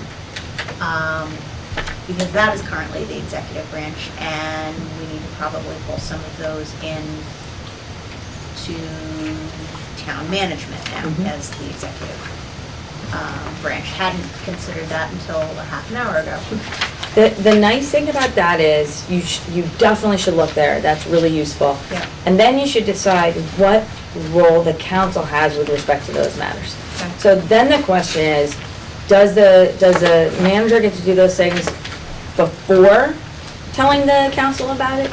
Is it the kind of thing that's really a day-to-day operational issue that someone should have flexibility to deal with? Is it the kind of thing the council should get a report on so that the council knows what's going on? I mean, I think that's kind of what the tension is there. The you don't want the council to be out of the loop. You want the council to have access to information. How do you get that information to the council? Typically, it's a reporting requirement. And it's also the council being able to call people to appear before it. So, and the council being able to have the DPW director come in and give a report. Typically, the council has to give notice, has to give a certain number of days' notice, and it has to give the questions it wants answered in writing. Because usually that person is responsible to the manager, and so to bring them before the council, it means you have to tell them what you're gonna be looking for and how to, and what they should come expecting the answer to. Does that request go through town manager? I typically write it that way, that the request for the department head's information comes through the town manager when I'm writing the request. But that there's no one way. If you were gonna send it directly to the employee, I think it would just have to be copied to the manager. Either way.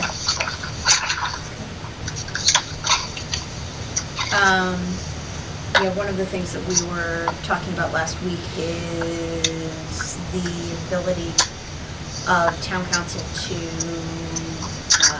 reject, rescind, and how to go about doing it. I don't necessarily think town manager should have to bring it before town council in advance of, but I'm thinking there probably should be a report of it, and depending upon what the action is, potentially having the ability to call that decision back within a period of time. I don't know if I necessarily want to call it back, but I think that there are certain positions that maybe I want to think about having town council approve. Like, town manager recommends, this is the person I want to appoint to this department head or whatever, and the town council would approve that before they. You're looking for actual approval as opposed to just, Yeah, I mean, I think For it's. appointment.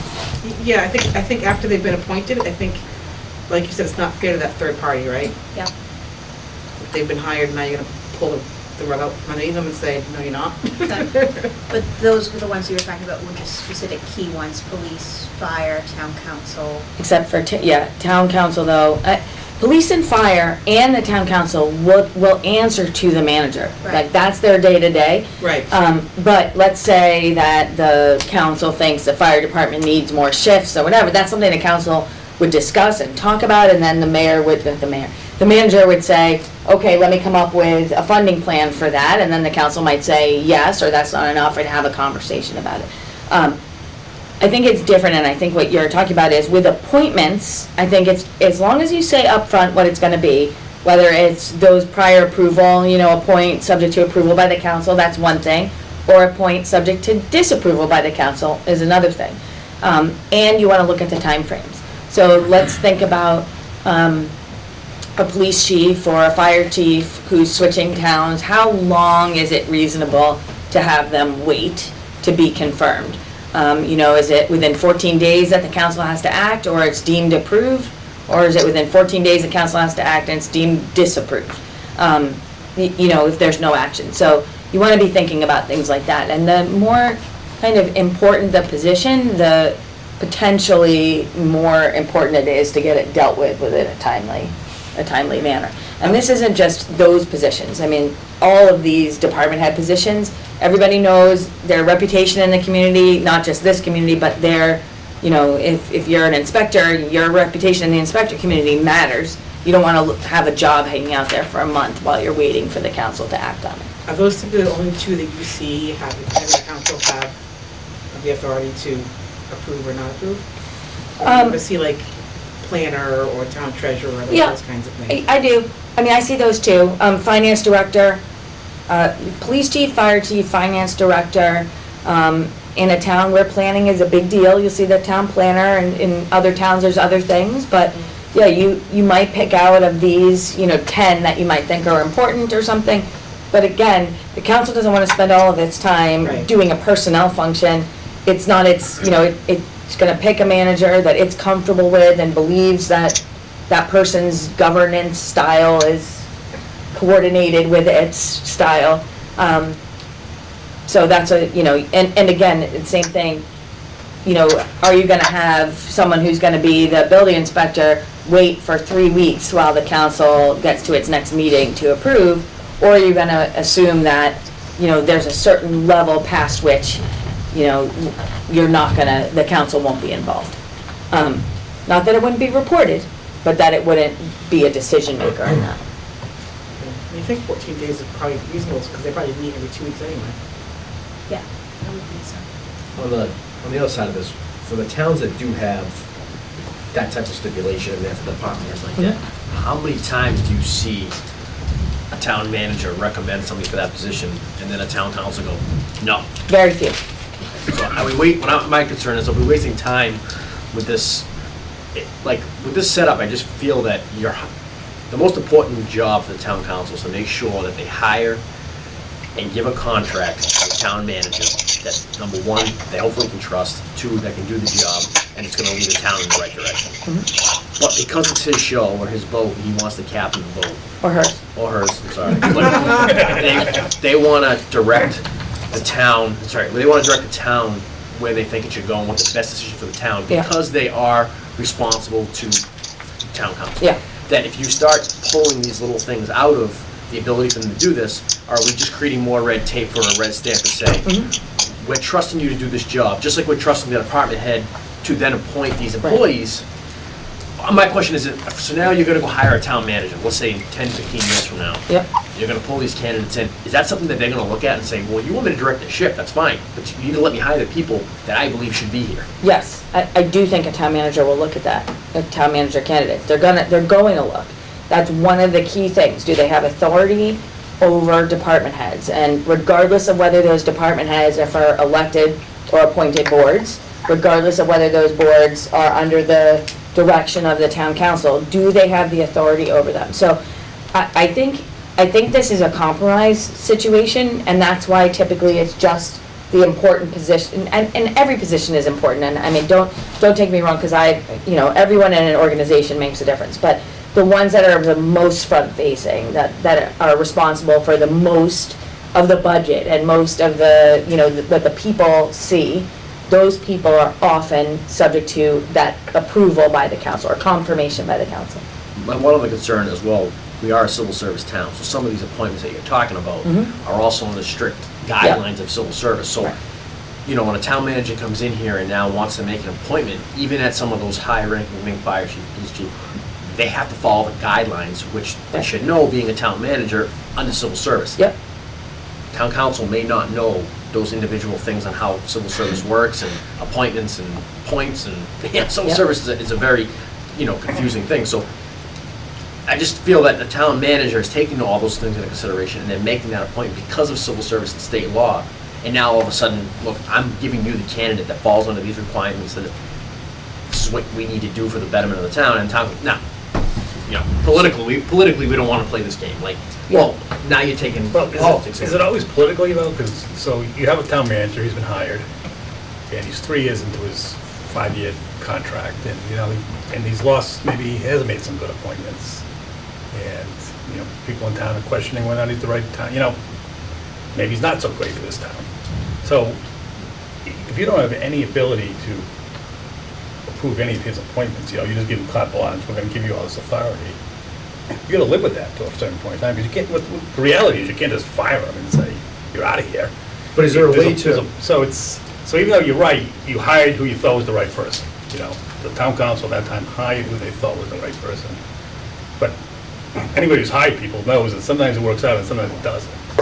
And so even though it was well-intended, it turns out it wasn't such a good, so that's what I'm struggling a little bit. With the best town managers, your point is well positioned, but my concern is that if you have a power-hungry town manager that loves all this unchecked authority, then they might say, my buddy did great in the civil service exam, I'm gonna appoint him as police chief. I totally understand those points, but I think, is there a way to, for instance, if it is working out well, and the town manager is making great appointments, is there a way that the town council doesn't have to review these things? Yes, Okay. they never have to. They can always appoint it to him if they choose to. They could delegate, yeah. Delegate, yeah. And the other thing is that remember I was saying you could write it one of two ways. One could be that they appoint subject to confirmation, or the other could be that they appoint and that person has the job unless it's disapproved within the 15 days, so it switches the presumption. And so that's one of the ways that councils will, essentially allow a manager to have the discretion to do what they want, because you really have to mean it to disapprove a position that's been appointed. So for a police chief or fire chief, the manager would have to come to the council and say, I made this appointment after reviewing all the information, the civil service test and and I feel that this appointment is safe and appropriate under the standards that are applicable, plus this person is a great guy and really serious and really well trained and blah, blah, blah.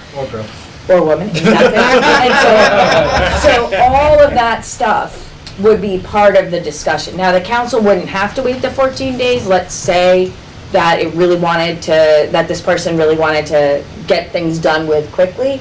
So the council could call for a special meeting and have a special meeting and vote to essentially sooner approve rather than wait the full amount of time. So it's just a question of where the line goes. And I say just because right now, the town manager is appointing all of these positions with the approval of the board. And I think if you went and asked the board, how many times have they disapproved an appointment that the manager has recommended? I guess not that many. Animal control officer, animal inspector, sealer of weights and measures, tree warden, historian. I don't know, are those big issues here that you need to make sure that the council has their finger on, or is there some different level of importance? So maybe it's just, if you have 5 divisions in the town, you choose those 5 department heads. Or maybe you want, 3 weeks to look at the most important and, 2 weeks to look at the others or something like that. So you're building in a little more time for yourself. Leonard, have you ever seen anything where, for example, a town council has the authority to hire the police chief? However, they can delegate it to the town manager. So Yeah.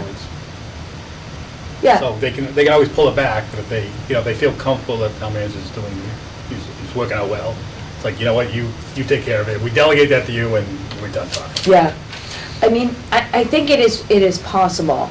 Again, I think you come back to, if you're gonna have a town manager who's responsible for running the town on a day-to-day basis, do you want that person to have to work with people that maybe he or she does not like, or that he or she wouldn't pick? Now, civil service, it is what it is, but that's a different thing than saying, you know what, town manager, we're gonna make this decision and you better like it.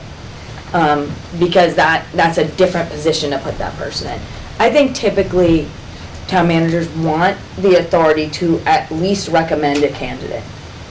Maybe that one way to do it would be to recommend 2 candidates. But again, those people's names would be out there, and that's what's risky.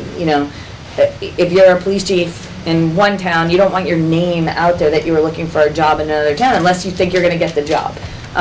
So it's a weighing and a balancing. I think this is too long a list. And I mean this, We don't have half of these. I try not to take a policy position, because that's not my place, but I think this is too long from an actual legal perspective. It's not bad in a situation where you have a town form of government, but if you have a city form of government, the council is gonna be kind of on a different plane than that. They're not gonna be dealing with these day-to-day things. They're gonna be dealing with the big picture items. So I think you wanna reserve their time for those big picture things. Oh, yeah, I wouldn't have all of these necessarily agreed by Right. council, right? Just the last thing I wanted to say about that, I just like, again, the flexibility of being able to, if you have a strong town manager that is doing a really good job and has a proven track record of making great appointments, I would like there to be some flexibility for the town council to say, have at it. You're doing a great job. We're not gonna basically throw more red tape in your thing, wait 40 days and Right. have these meetings and all this other stuff when get it done. On the other side of it is you still have the ability to put the brakes on. Right. You've made, okay, you appoint a fire chief. The fire chief does something crazy and gets himself fired and you go, what did you do? Now you may put the brakes on for the next 5 year appointment, because you want to make sure that it's on the up and up, we're making the right appointment. Like, I like that ability to call in the checks and balances, but if it's working, and the town manager's doing the job, and there's a great relationship, the town's in the right direction, why are we handcuffing him on every single appointment that he wants to do when he's doing a good job, or she's doing a good Yeah, I job? think delegating is the key term there. I don't think we're necessarily handcuffing them, right, by putting it so the council has Yeah, it's flexibility. approval authority in certain positions, a small handful of positions. They can always delegate that to him if they. Yeah, I just don't think it should say shall appoint, I think it should say some type of wording, lawyer wording that. So I would say that, this doesn't make me popular, but I'm gonna say it anyway. There's a lot of parts of the charter that are directory rather than mandatory. And so if the council needs to approve, for example, the appointment of a police chief, that, it's required that they approve it. But the council could say, town manager, we're gonna approve whoever you say. So you go ahead and do that, no problem. And that's absolutely fine. That's not a shirking of responsibility. That's not anything. I mean, so we could say that the council can delegate any of its authorities to the manager if it wants to with appointment authority, and that's fine. But they wouldn't be violating the charter, for example, if the council just said, town manager, you work it out. Right. It wouldn't violate it. It would mean that they essentially waived their ability to exercise a particular amount of authority. And I think you'll find, especially with councils, that they don't typically like to do that, so that even if they thought the town manager is making excellent choices with the department head appointees, they may still want that town manager to come before them and say, after a long search and interviewing 37 people, we've come up with 2 real candidates, one of whom's withdrawn, and so we're left with this wonderful person who we want to have appointed as whatever. There's typically some, because that's the opportunity to speak to the voters, that's what the council is typically wanting. So I don't think you want to get rid of it altogether. I think you leave some level of responsibility, and then, you can kind of feel around inside of there for what's the right thing for a particular person. But I think you leave the council with the authority to require it if they want to. Because it's an if they want to. Yeah. Makes sense.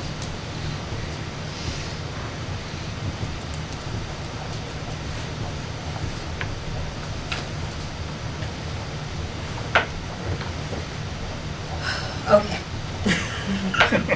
I'm exhausted. So I'll wrap it up in one sentence. Word.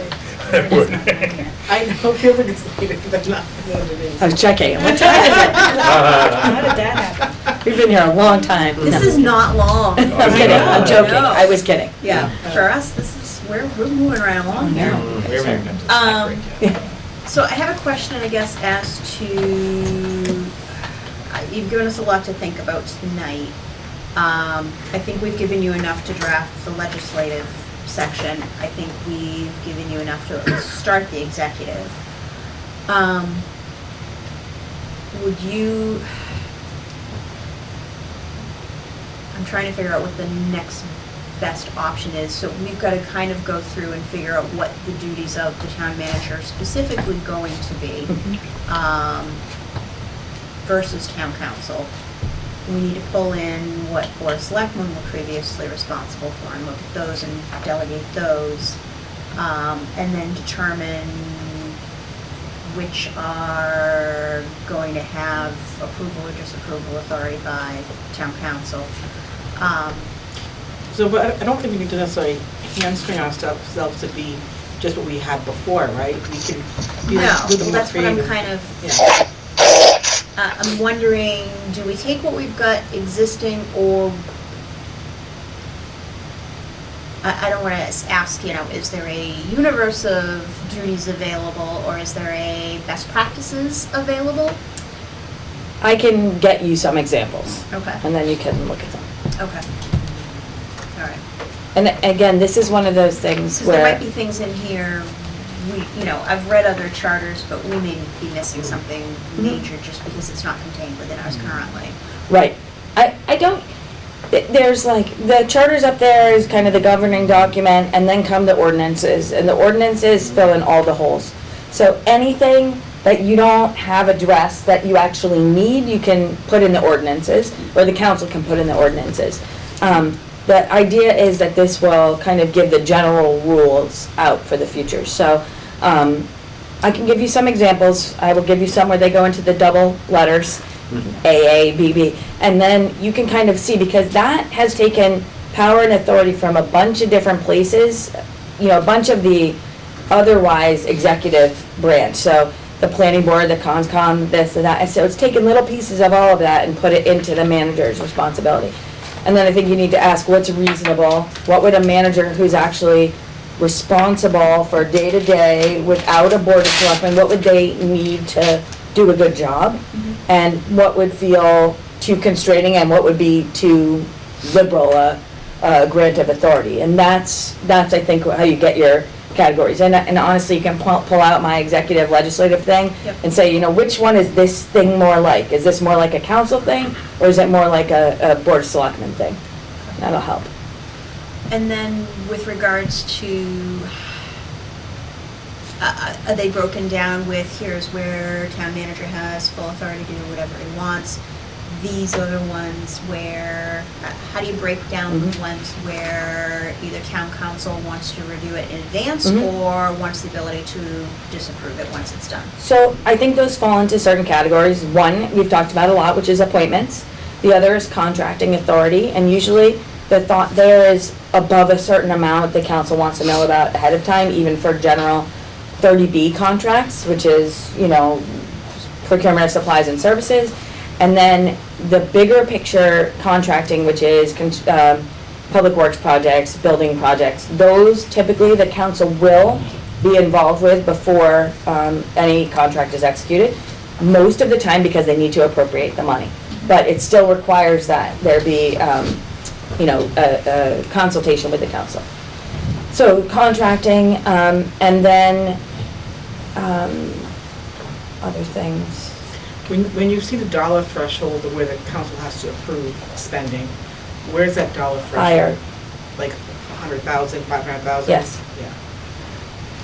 Right, because if the manager needs to report to the council at every meeting what's going on, Right. then basically they know that there's gonna be a discussion about the blah, blah, blah, you know, widgets that we wanna get, but, you know, that are very expensive. But the cheap widgets that we don't really need to deal with, those are still gonna be, those are something that the manager could deal with on a day-to-day. Also, remember that the breakdown of authority, the breakdown of power there does not just end at the manager. Just because the manager can sign a contract, the accountant needs to confirm that there's both the money for that and it's been appropriated and is available. So they're not gonna sign off on any appropriation being available unless it is. So that's why you're also not just saying, here's some unlimited authority, go and do the thing. So they would double check that it was procured the right way. They'll double check that there's an appropriation for that amount. And if there is, it's just like the town manager would act right now if the Board of Selectmen said, yeah, go ahead and sign that contract. That the money's there, town meetings approved it, and the processes have been followed. So when you say higher, is 100,000 considered high? 500,000 considered high? I mean, this is, For I'm somebody gonna, who's, you know, we've got little to no, maybe Keith has some with respect to, you know, being a department head. But in terms of, you know, contracts that may pass a town manager's desk on a day-to-day basis, I wouldn't know what's a large one versus a small one. Mhm. Everyone's looking at Keith. They're all small, right? Supplies and services, what do you think? Supplies and services? Yeah, it's 30B stuff. Well, we don't have to go, well, anything over 5,000, you're gonna do a PO, Yep. and then over 10 is a contract. And, I don't go over that anyways. I'm a small guy, but, I don't see a lot going by my department like that. I think you could ask the manager, you know, what size are most of the 30B contracts? You know, and what authority does he have right now to sign those contracts? And Well, sorry, I think it's the town accountant that has a lot a lot more to do it than just him. That, absolutely, they have to, absolutely. They're in charge. Yeah. You don't have your dots in the right way, you're in trouble. Chapter 41, section 56 is where that is. Yeah.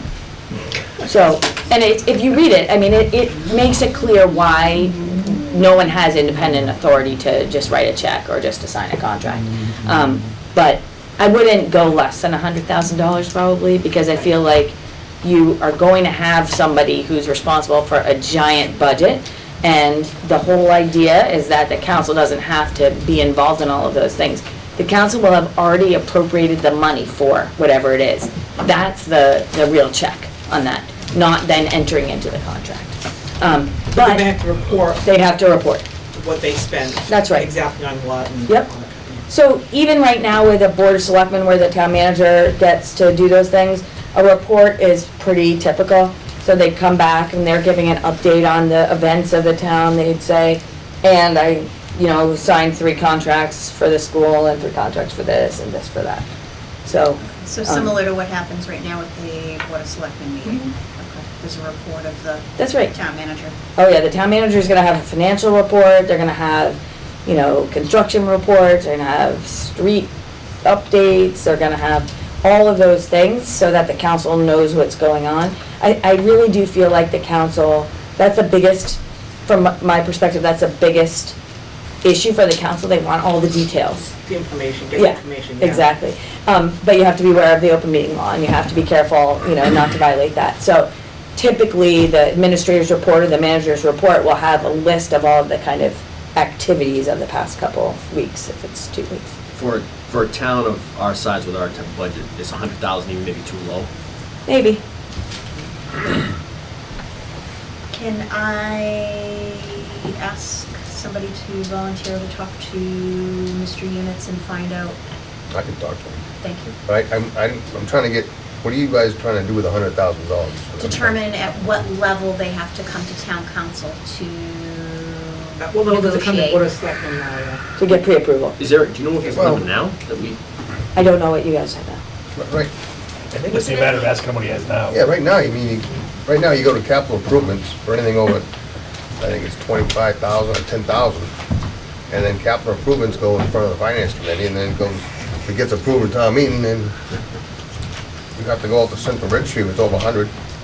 It's not, I don't think a town manager has much to do with how much money's there. It has to go to the finance committee, and then the townspeople have to vote on it. You only have so much money in your budget. So it'd be kind of reversed here, in that the town council would vote on these things. They would say, yes, we agree, we need new expensive widgets, and we want them all throughout. So you're authorized to enter into a contract for X amount of dollars. Or we've appropriated this much for widgets, and as long as that's not over X amount of dollars, the town manager can go out, do the procurement, sign the check, and the accountant says, yes, there's an appropriation for this, it's fine, go ahead. Right. So it's really again, we're talking about like, where's that right line? So ask him what he does now, and then see if that makes sense, or, he might be in the best position to tell you what would be easier to do without having to go to the Board of Selectmen each time, and what would make sense for a manager with the council, because again, the council's not a super Board of Selectmen, they're an appropriating authority, they're a legislative body. So, if the manager wants to borrow for a particular improvement or a particular purpose, he or she has to come to the council and say, I'd like you to issue a loan order. So that's where the council's real power comes from, not saying, yes, before you sign this, come back to us and get approval. You gotta find where you get it from.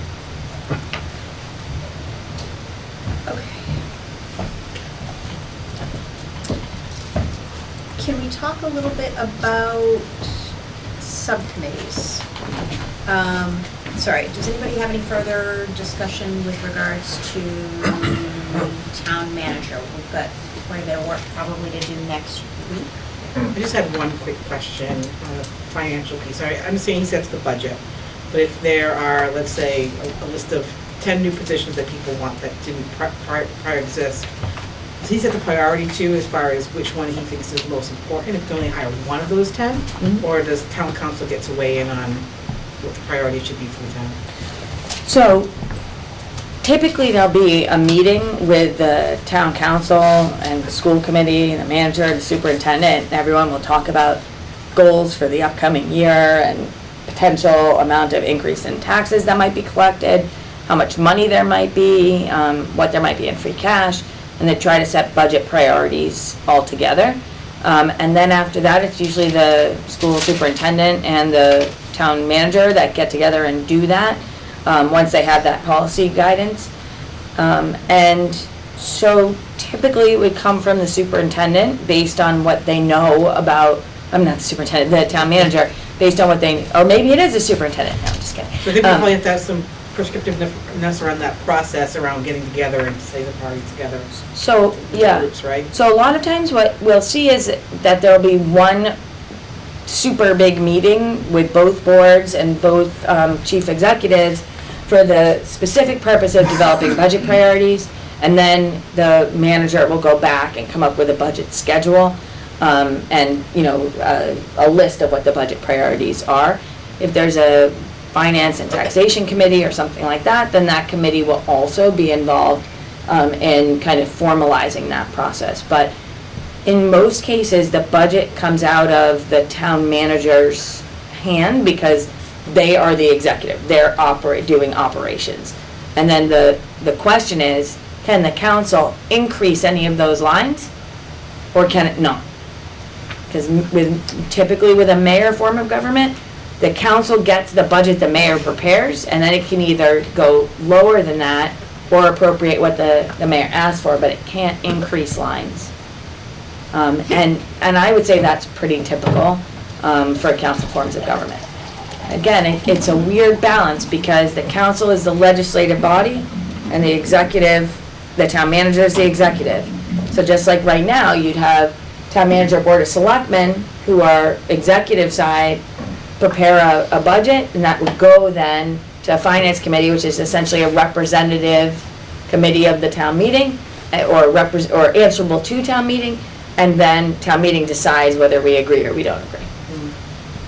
So the town council can recommend lowering it, they just can't recommend increasing. That is typically the case. Outside of that, it's just either approve or reject. Okay. So again, I think when you're thinking about the quantum of vote to hire a town manager, the quantum of vote to fire a town manager, you have to balance that against these other things. You know, this person is going to be responsible for preparing a budget. However, they're supposed to do it in a manner that's consistent with the budget goals that were developed at this meeting. You know, you want the town manager to issue a budget statement, and then the council gets to look at that budget statement and see, well, did this person do a good job of, you know, preparing this budget the way that we asked under these, you know, policy considerations, or did they not? So there is a check and a balance, it's just not the check and balance we're used to. Yeah. On that, no, sorry. But council can take money from the highway department and give it to the schools. They can cut my budget. They can't go no higher. It can't increase. You can't increase it, but they could take my money and give it to the schools, but it'll still be even. Or give it to the police department. No. They can't take it out of it? It depends how much discretion the council gets in the actual charter. All right, In but- many communities that have a council form of government, they cannot go above what the mayor or manager has recommended. They can only go below. Right. So they could decrease, let's say, your budget, but they couldn't increase the schools. And that's by As long as the- line item, not for the That's total right. budget. It's a lot of, Yeah. Right. It's not the total amount appropriated, it's particular, what's been recommended by the manager is what's before the council for action. A question on, going back to what you were just talking about, the town manager and obviously hiring them and all that stuff. Is that something that needs to be set in the charter, for instance, like the intricate details of saying you're interviewing 3 or 4 or 5 town managers? Yeah. No. Because, like, money-wise and all that other stuff, because I can just picture, like, you know, you interviewing 5 people, and, you know, you're really narrowing it down to this one person, but they also have some serious experience, you know, they can direct the town, where you can come up with your own compensation plan, your own package, your own contract. specific for that person because you believe that person can lead the town? I actually typically recommend that you don't put a lot of information in the charter about that. I recommend that you put in, because what happens is, on both ends, on the coming in and on the leaving. Because on the coming in, if you don't follow every procedure, then any candidate that's dissatisfied with the process can challenge the process for that reason. And when the person's on the way out, then they'll challenge everything you do, everything the council does on the way out. So I think that that's best left to negotiations between the parties. But typically I put the quantum of vote required to appoint or to remove in the charter. So then the council has all the other, discretion except for that. And that's really a weighing of what makes the most sense for the community. And remember, if you make the quantum too low, either on the way in or the way out, then politics will blow back and forth. So you're trying to kind of backstop a little bit of that. On the other hand, you don't want to make a terribly strong town manager or a terribly weak town manager. And so if the town manager can be removed kind of, without too much of a big deal, they can't always recommend what's best for the town, because people can just remove them if they don't like it. On the other hand, you don't want that person to, be able to stay forever because you've set the bar too high. So that's something to think about. So, Jump in. On that front, and apologies again for not being here last week, but I would like to reopen the discussion about the number of votes needed to appoint the town manager. I was surprised at how quick the conversation went last week, last meeting about that, so we decided that it was gonna be, I think, a majority of the full board, which now means, if I'm doing the math right, four, right? No matter how many people are there.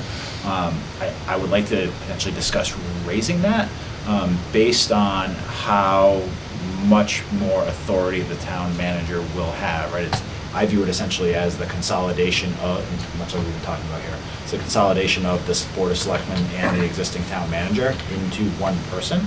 And to me, there should be a higher bar to clear to be able to bring in the person in that role. So I don't know that we need to do it now and here. I know you wanted to move on to other topics while we have our town council here, but I would like to reopen that discussion at some point. I think it's a great point. Can I especially when we're going down to speak to 7. that now, or do we want to? Okay, I was just gonna say, I think the piece that I don't know if we're considering is that I would imagine we're gonna have a search committee. So you're gonna have these people that are going out, interviewing, and then potentially, I don't know, if we usually recommend one or two.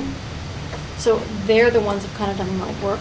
They've gone out and, done the interview and hopefully then recommend. So at that point, I feel like there's already a big piece in there that's not just the town council making a decision. There's a search committee, I'm sorry, go ahead. Yeah, I was gonna say, so you need to think about that. Search committees can either be appointed by the council or they can be a part of the council and whoever else. They cannot be a full quorum of the council. And so because of that, they can meet in executive session for one or more rounds of interviews, and they have to recommend out at least 2 individuals. Otherwise, it's considered to be a violation of the open meeting law because they've basically chosen the person. We usually recommend that a search committee suggests 3. And that if anyone withdraws, that they go back in and continue the search until they've identified that other person. So wouldn't that be hard then to get a supermajority if you had, if you couldn't get a supermajority of the council approving one of those people? So then what do? You don't hire anybody, you say go back to the drawing board and go look for new people? That's... Potentially. What's the typical for a 7?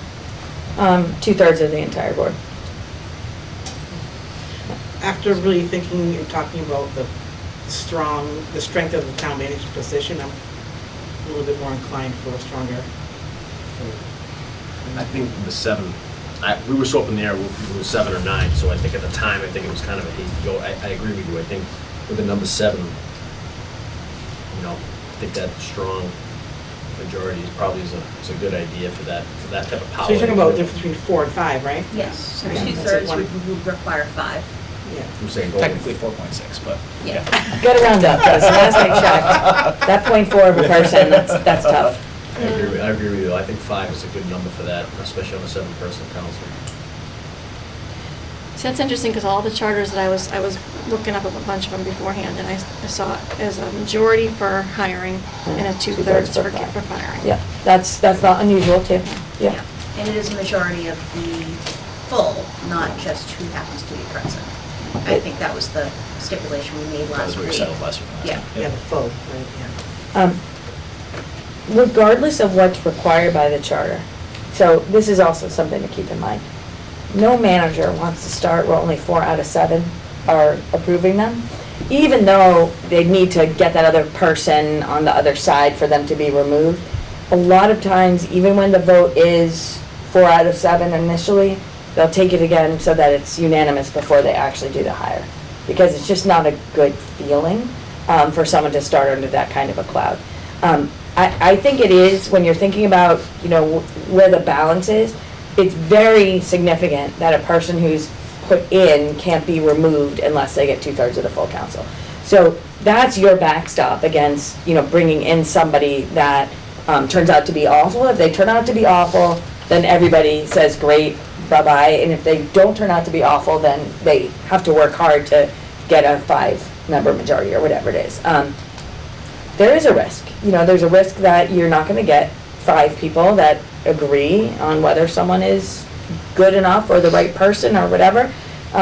So again, I think this comes down to, maybe you put in a rule where if the one candidate is not voted with a 2/3 majority or something like that, the committee the subcommittee goes back out, looks for any additional or makes any additional recommendations it wants, and then that time it's just a majority. It doesn't have to be all or nothing. You could try for a 5 out of 7, and if you don't get it, you could just go to a simple majority. I don't know.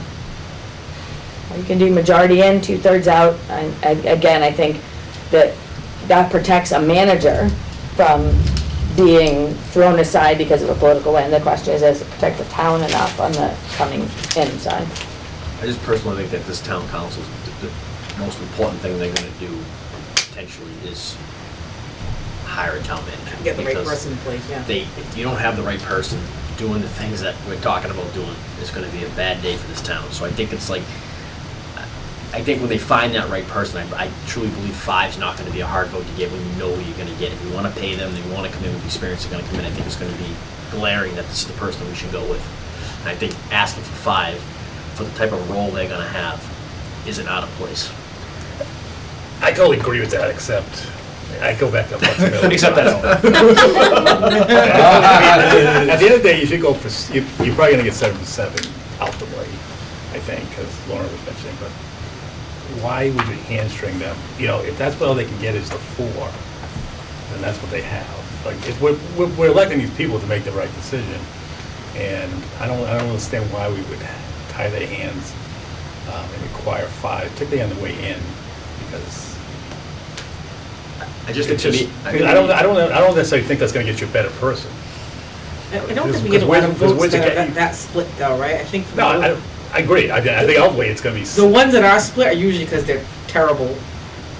I'm just looking at it, situations. the way I look at it is if I'm a voter in town and I'm trusting the council to go out and do research and have 2 or 3 people that they're gonna potentially hire for this position that's going to be running the day-to-day operations, I would hope that they're making, that person persuades and shows with their qualifications to the town that this is a no-brainer, that they're voting 5 out of 7.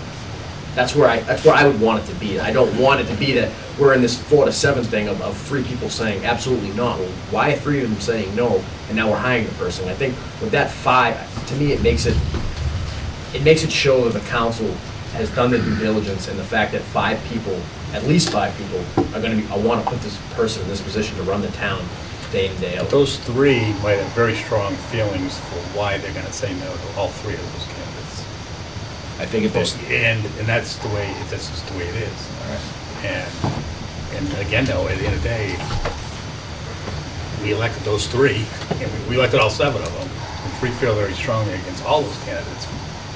So but if the candidates presented are such that almost half of the board has very strong feelings that they're not appropriate for the role, then I would argue they're not appropriate for the role. Well, why are we making that decision? Why are we telling the the council should decide that. And say, you know what, if we can't agree, then Why we do should. they are? You're telling me. You're telling the council how to vote, like how much, you're telling the council how many, you're forcing the council to come up with 5 people to support a candidate.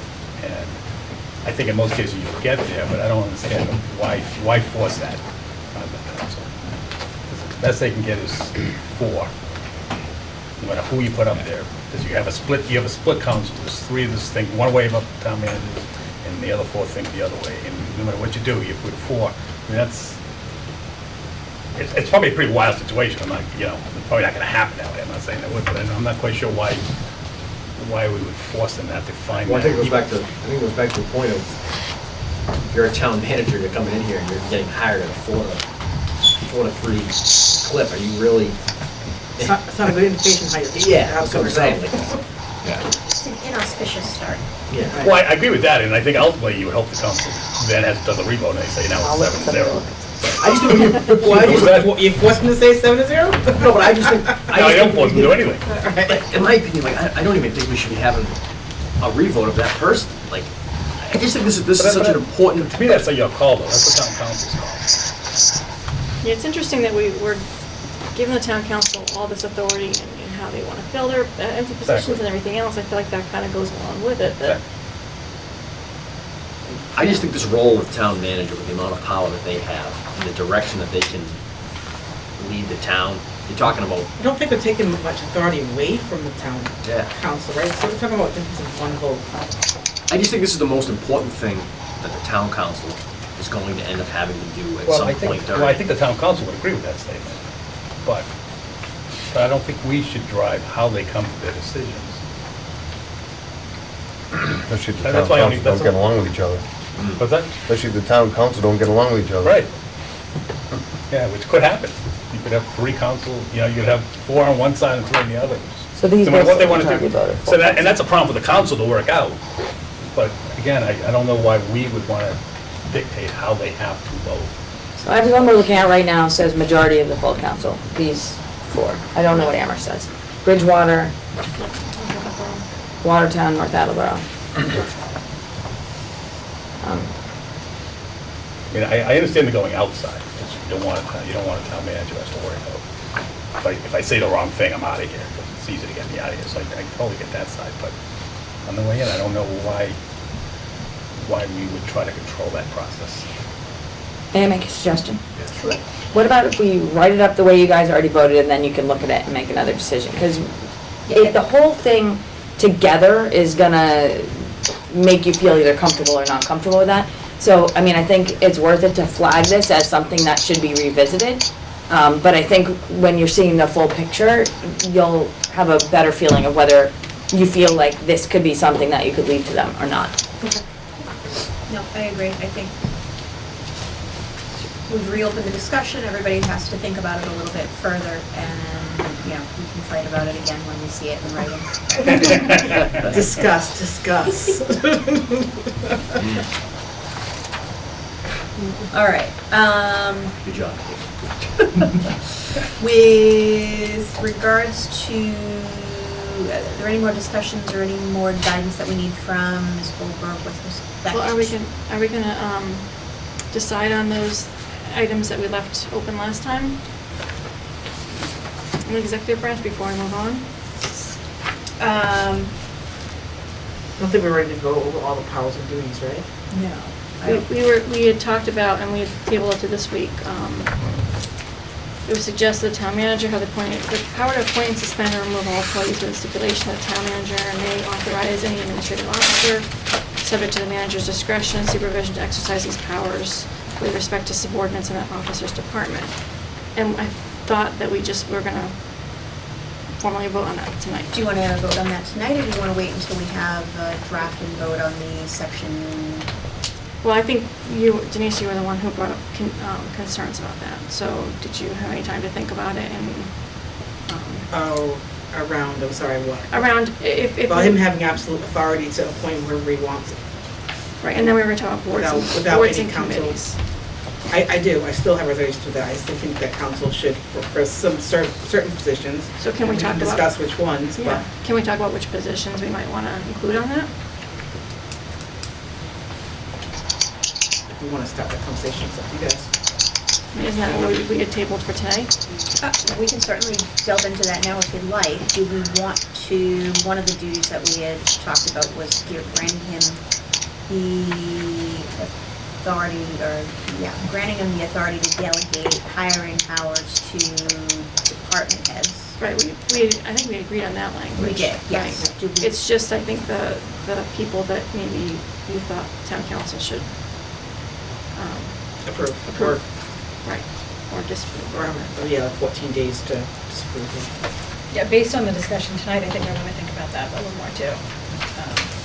Just now that I've realized that we're talking about different scopes and there are different ways to handle it, I too would like some more time to think about that. All right, do we at least want to preliminarily go through the list and see what we are thinking and then give it some more thought where we have either some major differences or meetings of the mind? I'm just not sure that I've made up my mind, you know what I mean? So I'm not looking to make a that's what I mean. decision, but let's at least preliminarily start the discussion as opposed to everybody going back and thinking about something different. If that's okay. Sure, I'm not exactly sure how this is gonna go, so. I guess the question is, what positions would you want, what would you want, I mean, that was what we talked about Alright, last so week, right? I'll start the conversation. Okay. I'll say, the ones that I would like to see the council have approval authority over would be police chief, fire chief, town treasurer collector, water, sewer, highway, and planner. I think that's it. I want help aid. No. I mean, you can add that to the list if you'd like, but that's. Sorry, me. sorry. Well, they're all departments. Police It sounds like you want all these We also department talked heads. about Fire, potentially planner, doing highway, a DPW treasurer collector, water instead sewer. of water sewer. Right, we'll see Yeah. what happens Yeah. there, but yeah. Treasurer and water sewer. Treasurer collector, yeah. And what was the driving thought process Water behind sewer. those 5 or 6? Because they're responsible for larger pieces of the pie, I would say, right? Is the pie, is it budget, is Budget. it? Okay.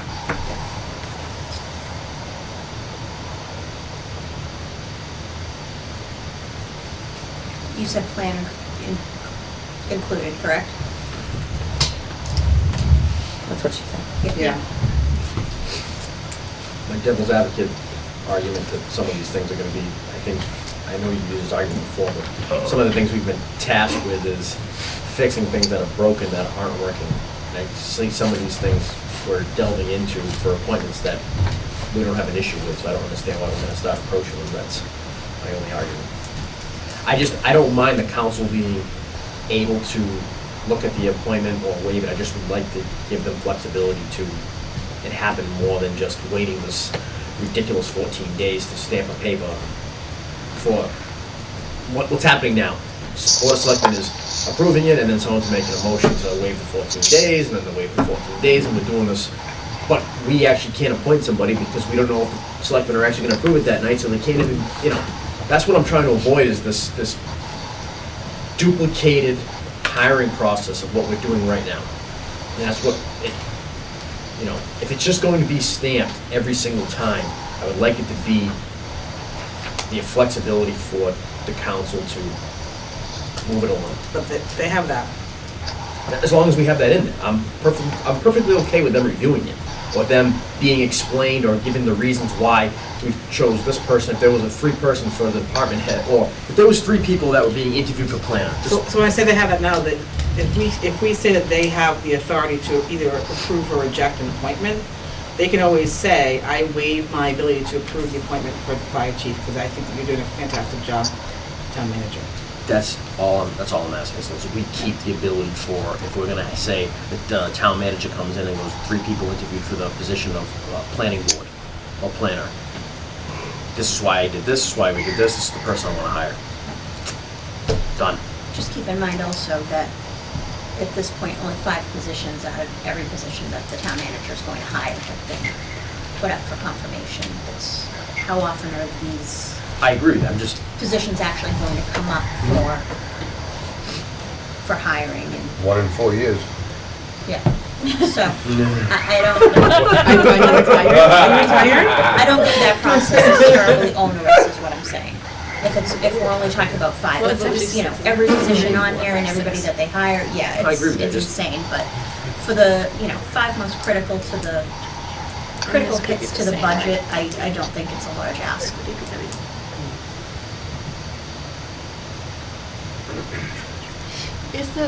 Isn't the treasurer right now, what's the position right now that the, Board of The- Selectmen does and that the town manager doesn't do?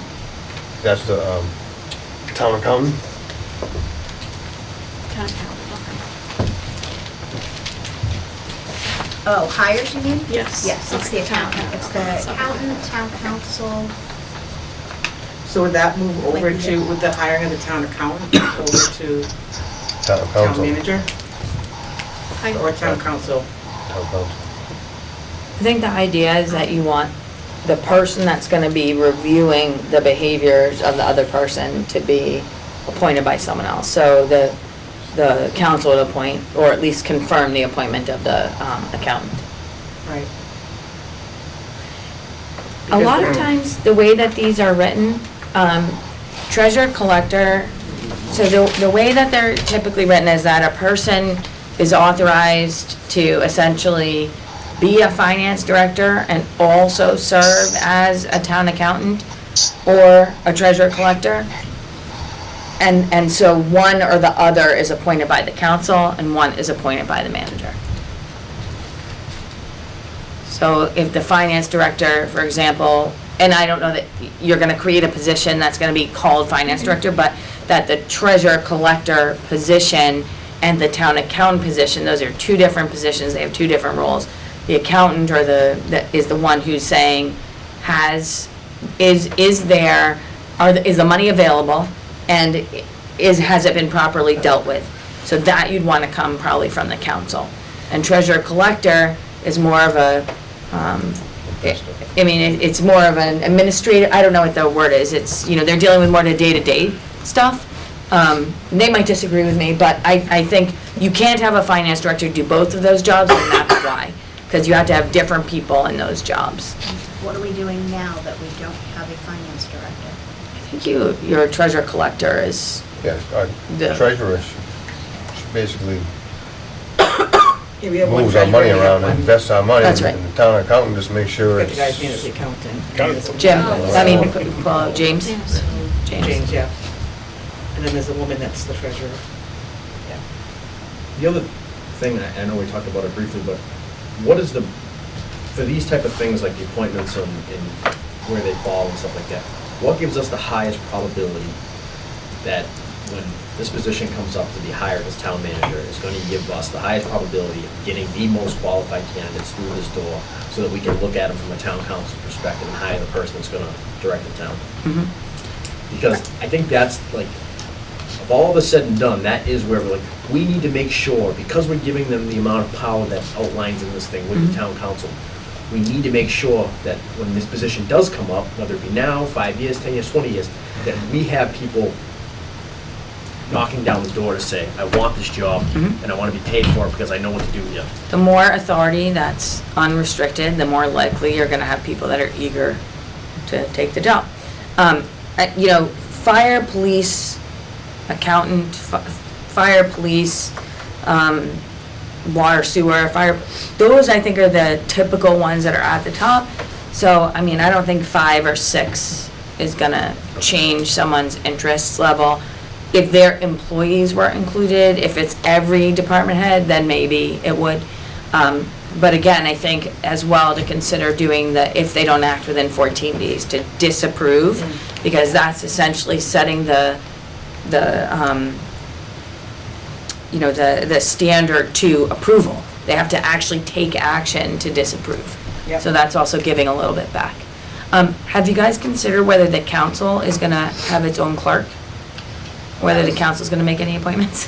That was actually a question I Okay. had, because in reading some of them, there is reference to a town clerk, and there is reference to the clerk of the town council. Mhm. And are those typically separate positions? They can be. There was some, I either found, I was looking for instances where they were both within Mhm. a charter, and I could find no commonality, where there were actually two different positions, so I was trying to figure out, is there two? And who appoints which? So in some communities where there's a council form of government, the council's only appointments are the council's clerk and the accountant. So that's sometimes the case. There can be, that the council can sometimes appoint the city clerk.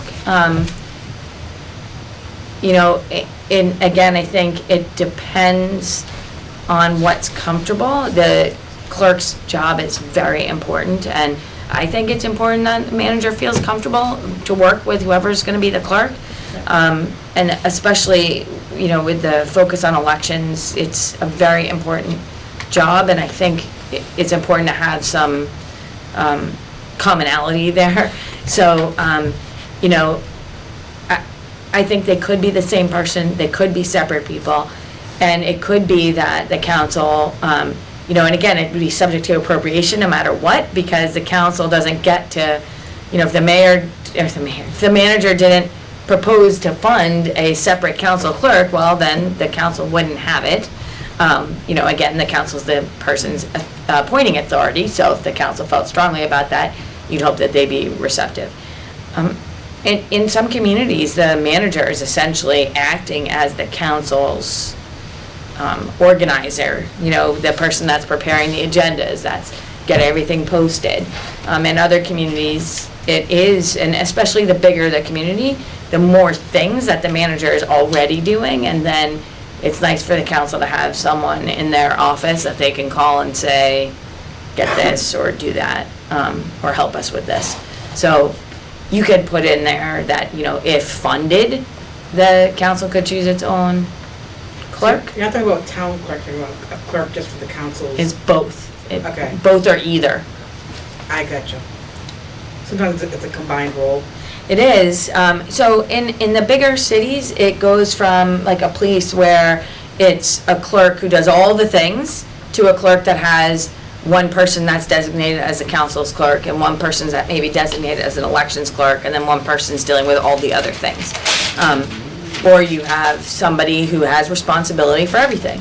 And whether if they have staff in their office and the office staff helps, but it's still the clerk that's responsible, the city clerk. Just Town for, clerk. I think for us right now, obviously that can change. I think putting it on our clerk is gonna be a lot to ask for her, what her responsibilities are right now. So they currently have a separate administrative person though for Board of Selectmen. I'm not. Yes. That's what I'm I saying. guess I'm not quite sure if the materials are all supposed to be presented to the council by the town manager. I guess I'm not sure what that role would be for the administrative person.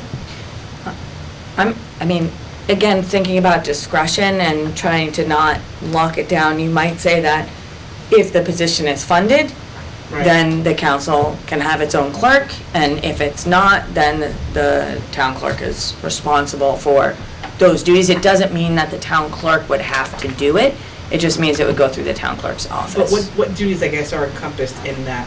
Well, think about so not only are you gonna have town council, you're gonna have subcommittees of town council, and the subcommittees are gonna meet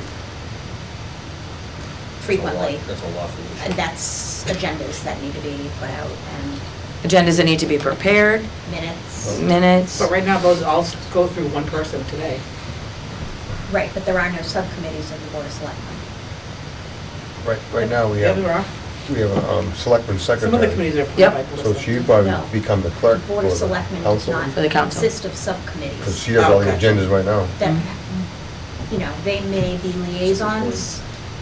Sorry, I missed the point. Sorry, go ahead. Saying that we have a selectman secretary right now in the town hall. Right. So she would probably become the council clerk for the council. Yeah, And she does all the agendas right now for the Yeah. selectmen. Yep, so the question is, does it go in the clerk's office? Is that a person, is that like an assistant clerk that's appointed by the clerk under this, department head appoints a person?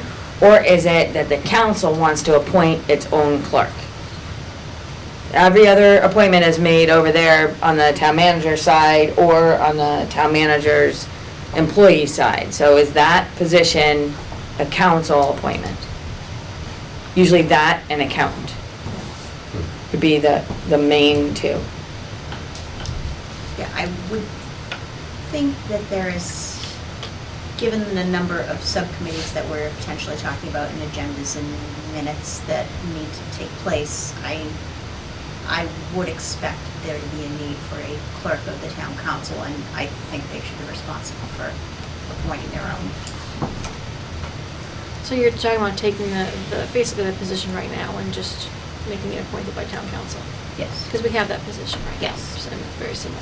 Not the Yeah. town clerk, but the Correct. board of selectmen. It would be Yeah. pretty Whatever seamless it's if it happened to be the same person, already working for the town. Right, but who does that person report to though, currently? I'm gonna Right now, guess. town If manager. the appointment Town changes, then they manager. report to the town council. Right, he's I saying think for right the now daily report to duties town though, and manager. the interactions Yes. with fellow townspeople and for purposes of HR, the boss is the town manager. Right, I think that is the difficulty. The fact is that the council isn't there to monitor and supervise and oversee and help. And I know it doesn't sound necessarily if that's the first thing you think about, but a person who has no appointing authority around to help them manage their workload, et cetera, is kind of left on an island unto themselves.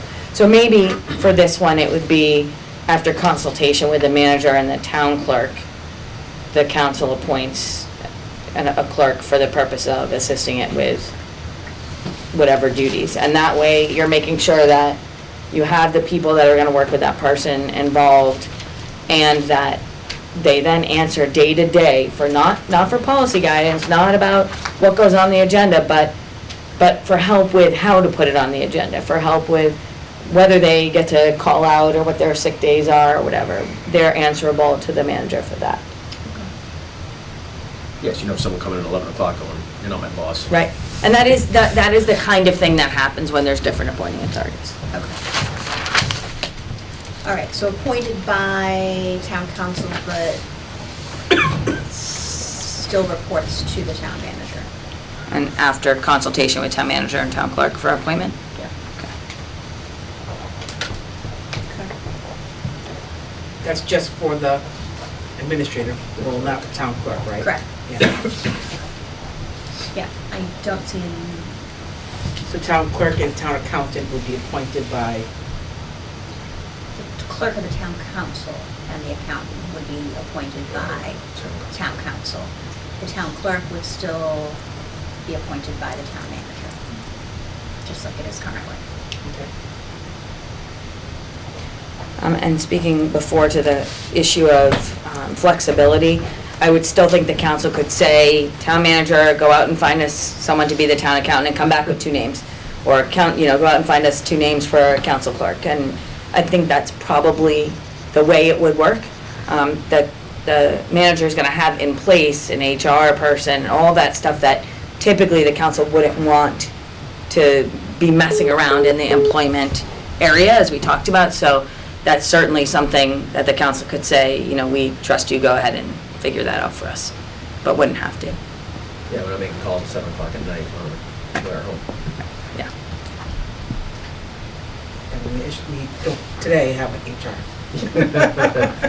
I bet you will. One can hope.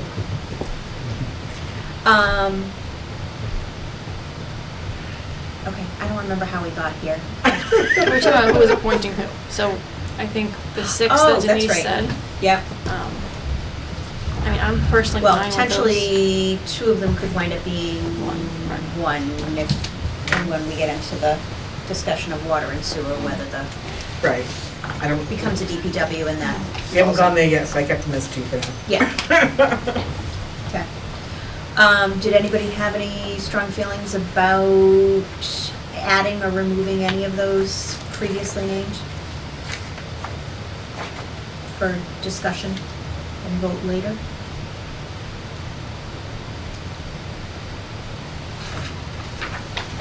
Okay. So let's proceed with Lauren. We'll move forward on that basis and put something together once we have a chance to look at it. Kind of, I don't want to say holistically, but within that section at least, we can see whether that jives with what we are. Can we just list the 6 one more time? Sure. Police Yep. chief, fire chief, Yep. treasurer, collector, All right. Yeah, water, thanks. sewer, highway, and planner. Okay. You've touched a little bit on subcommittees already, and it was interesting in that very few charters actually addressed them specifically, if even generically, and going through actual town websites, found that there are several subcommittees in most towns, and that they tend to be addressed within the bylaws or within rules and procedures. And I'm assuming that's common and that's the methodology we should go forward with? So Let one of them the set things, their own? yeah, one of the things we talked about is like what needs to be legislated and what doesn't. Yeah. And so I think if there's any committees that you want to be permanent standing committees, you can put them in the charter and there's nothing wrong with that. And then authorize a council to create whatever other committees it needs for its operations. But, like finance and whatever it is, taxation, rules and bylaws or ordinances, I don't think there's a problem with saying that the council shall be authorized to create whatever standing committees it wants, including but not limited to the following, something like that. Okay. That's the language I think North Attleboro. North used, Attleboro right? used it, yeah. I don't remember. But I'm pretty sure I wrote that. Yeah, and they had, I think, 3 specifically. Okay, but they do not get into the Members. makeup term. Okay, good.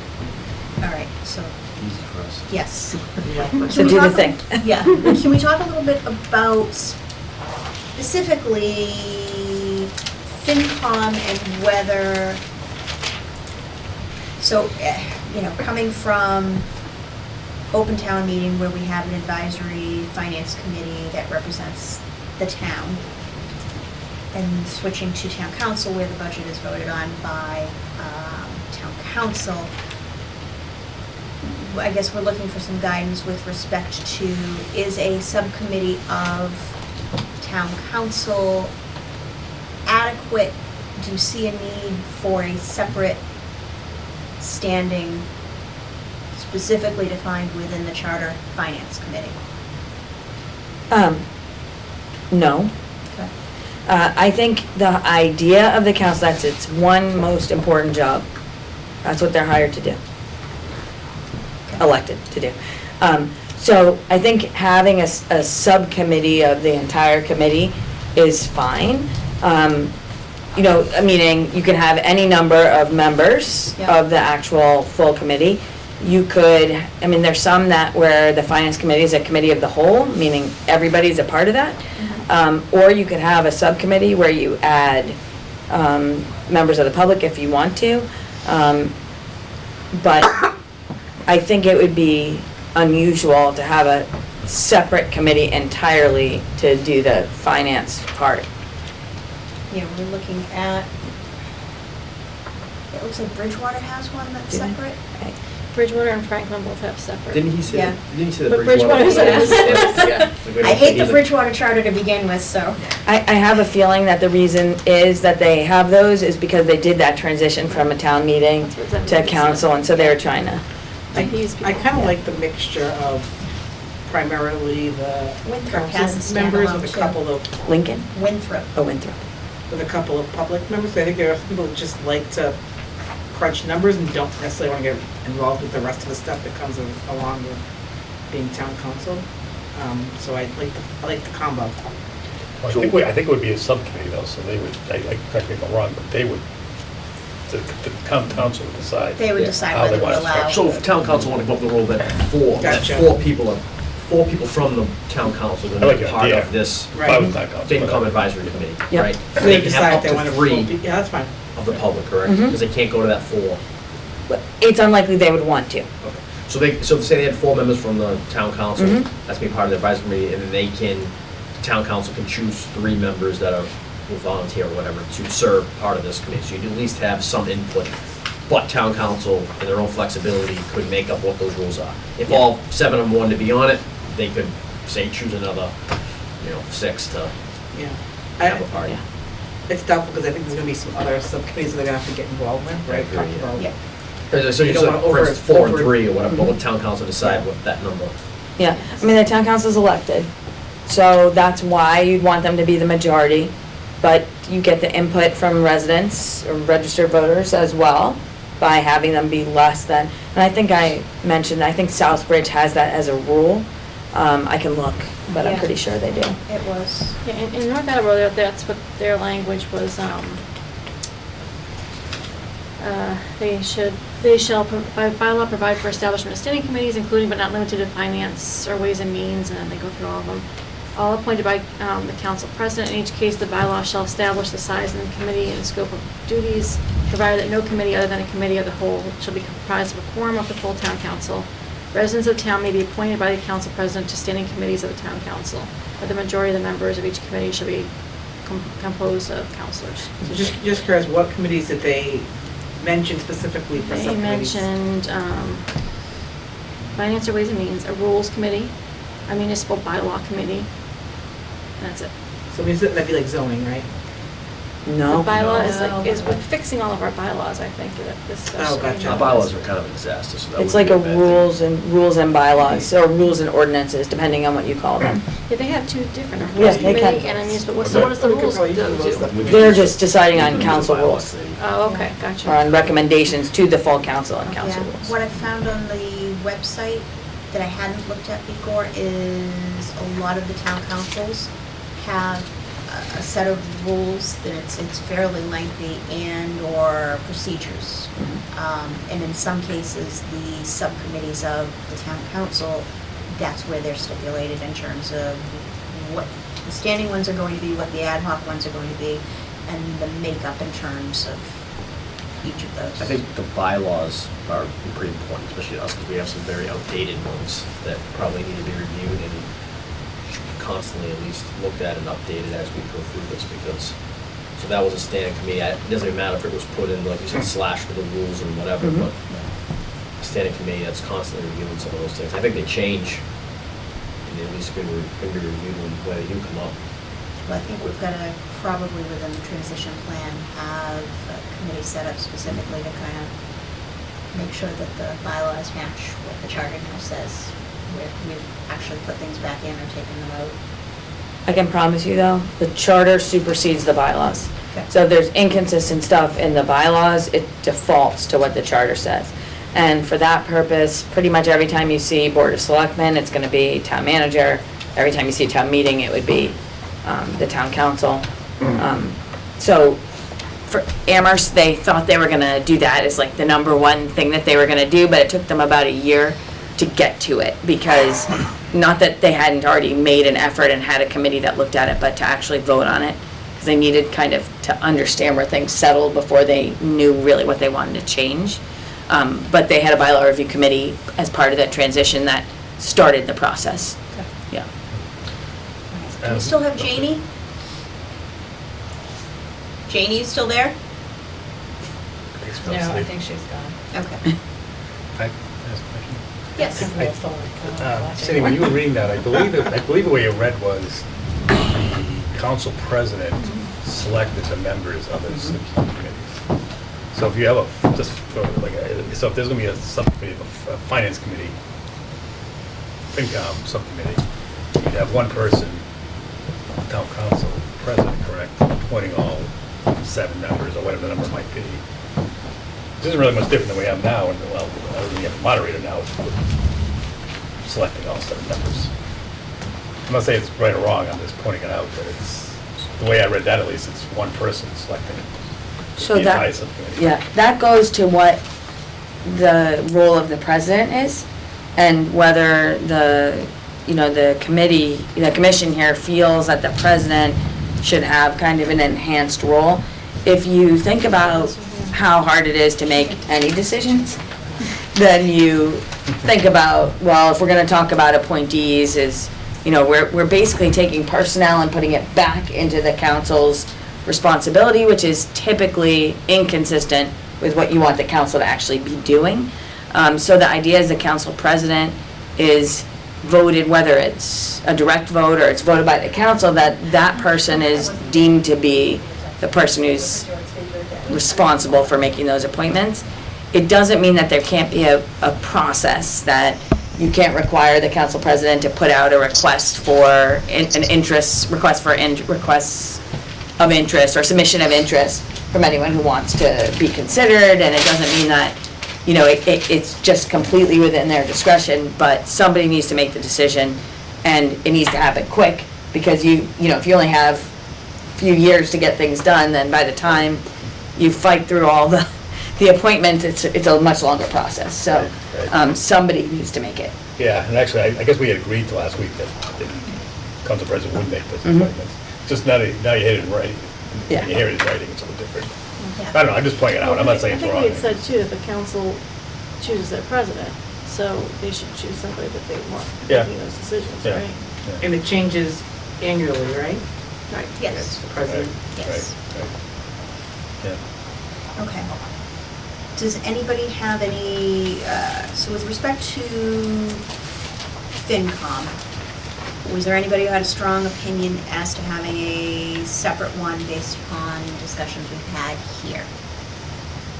As opposed to being a subcommittee of town council? Excellent. Okay. So, we can cross off, what we do probably want to talk about is, do we want to get into the level, is it important enough to get into the level of detail that North Attleboro did? Or do we just simply want to state, town council will appoint a standing subcommittee of finance and let them Yes. dictate how? But this doesn't really dictate, it just said they can included but not limited to, right, or, sorry. It was trying to, I don't remember the exact conversation, but the idea was they needed those three. And if they wanted to have any others, fine. It also, but it didn't give any details about content or makeup or anything like I that. just think we come up with the Aren't ones they we the ones who absolutely want, and then let the town council decide the rules on it. If there's any ones that we absolutely want, I think that Yeah, it just you says should. that they provide that no committee other than a committee of the whole should be composed of a quorum of the full town council. Yep. Residents of the town may be appointed by town council president to standing committees of the town council. Okay, But so the this is majority all of the standing members. committees, not just the finance Right, committee? but the majority of the members should Okay. be composed of councilors. Okay. All right. So we're all in agreement then, we let the town council determine the makeup and the, Yes. the duties and responsibilities of the standing committees. Yep. Do we want to talk about which ones we should probably, one of them we're probably gonna have to table with respect to, you know, whether we want a public works or a DPW, subcommittee. We'll table that for now. But I think I'm in favor of specifically bylaws, finance, and I don't know whether we would need a separate rules and procedures from the bylaws. Could they be the same subcommittee, or should they be separate subcommittees? They can be the same one. And I think that's, you know, if you think those are the people that are gonna be good with kind of taking a big picture look and how things should run, and Yeah. Bylaws, finance. And I guess, yeah, there should be a rules and procedures, but whether that needs to be a standing or an ad hoc, although I am also thinking those, as they develop they should probably be reviewed on an annual basis. So maybe it should be a standing committee and not just an ad hoc committee. Initially, I was thinking, okay, town council makes up their own rules and procedures and that's it, but it should still be a living, breathing document. Especially the bylaws.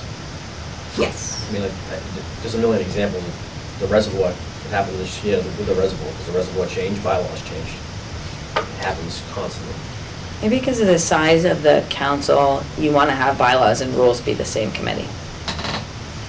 Because again, every time you siphon off somebody, Yeah. that creates, So if we do You don't have to sit bylaw- on 4 different committees and never sign up for it.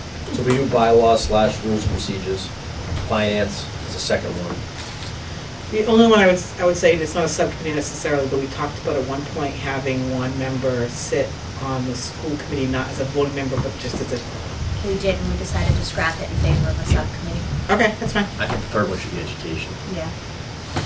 And I just think number one for this town and That one is what? education, but Yeah.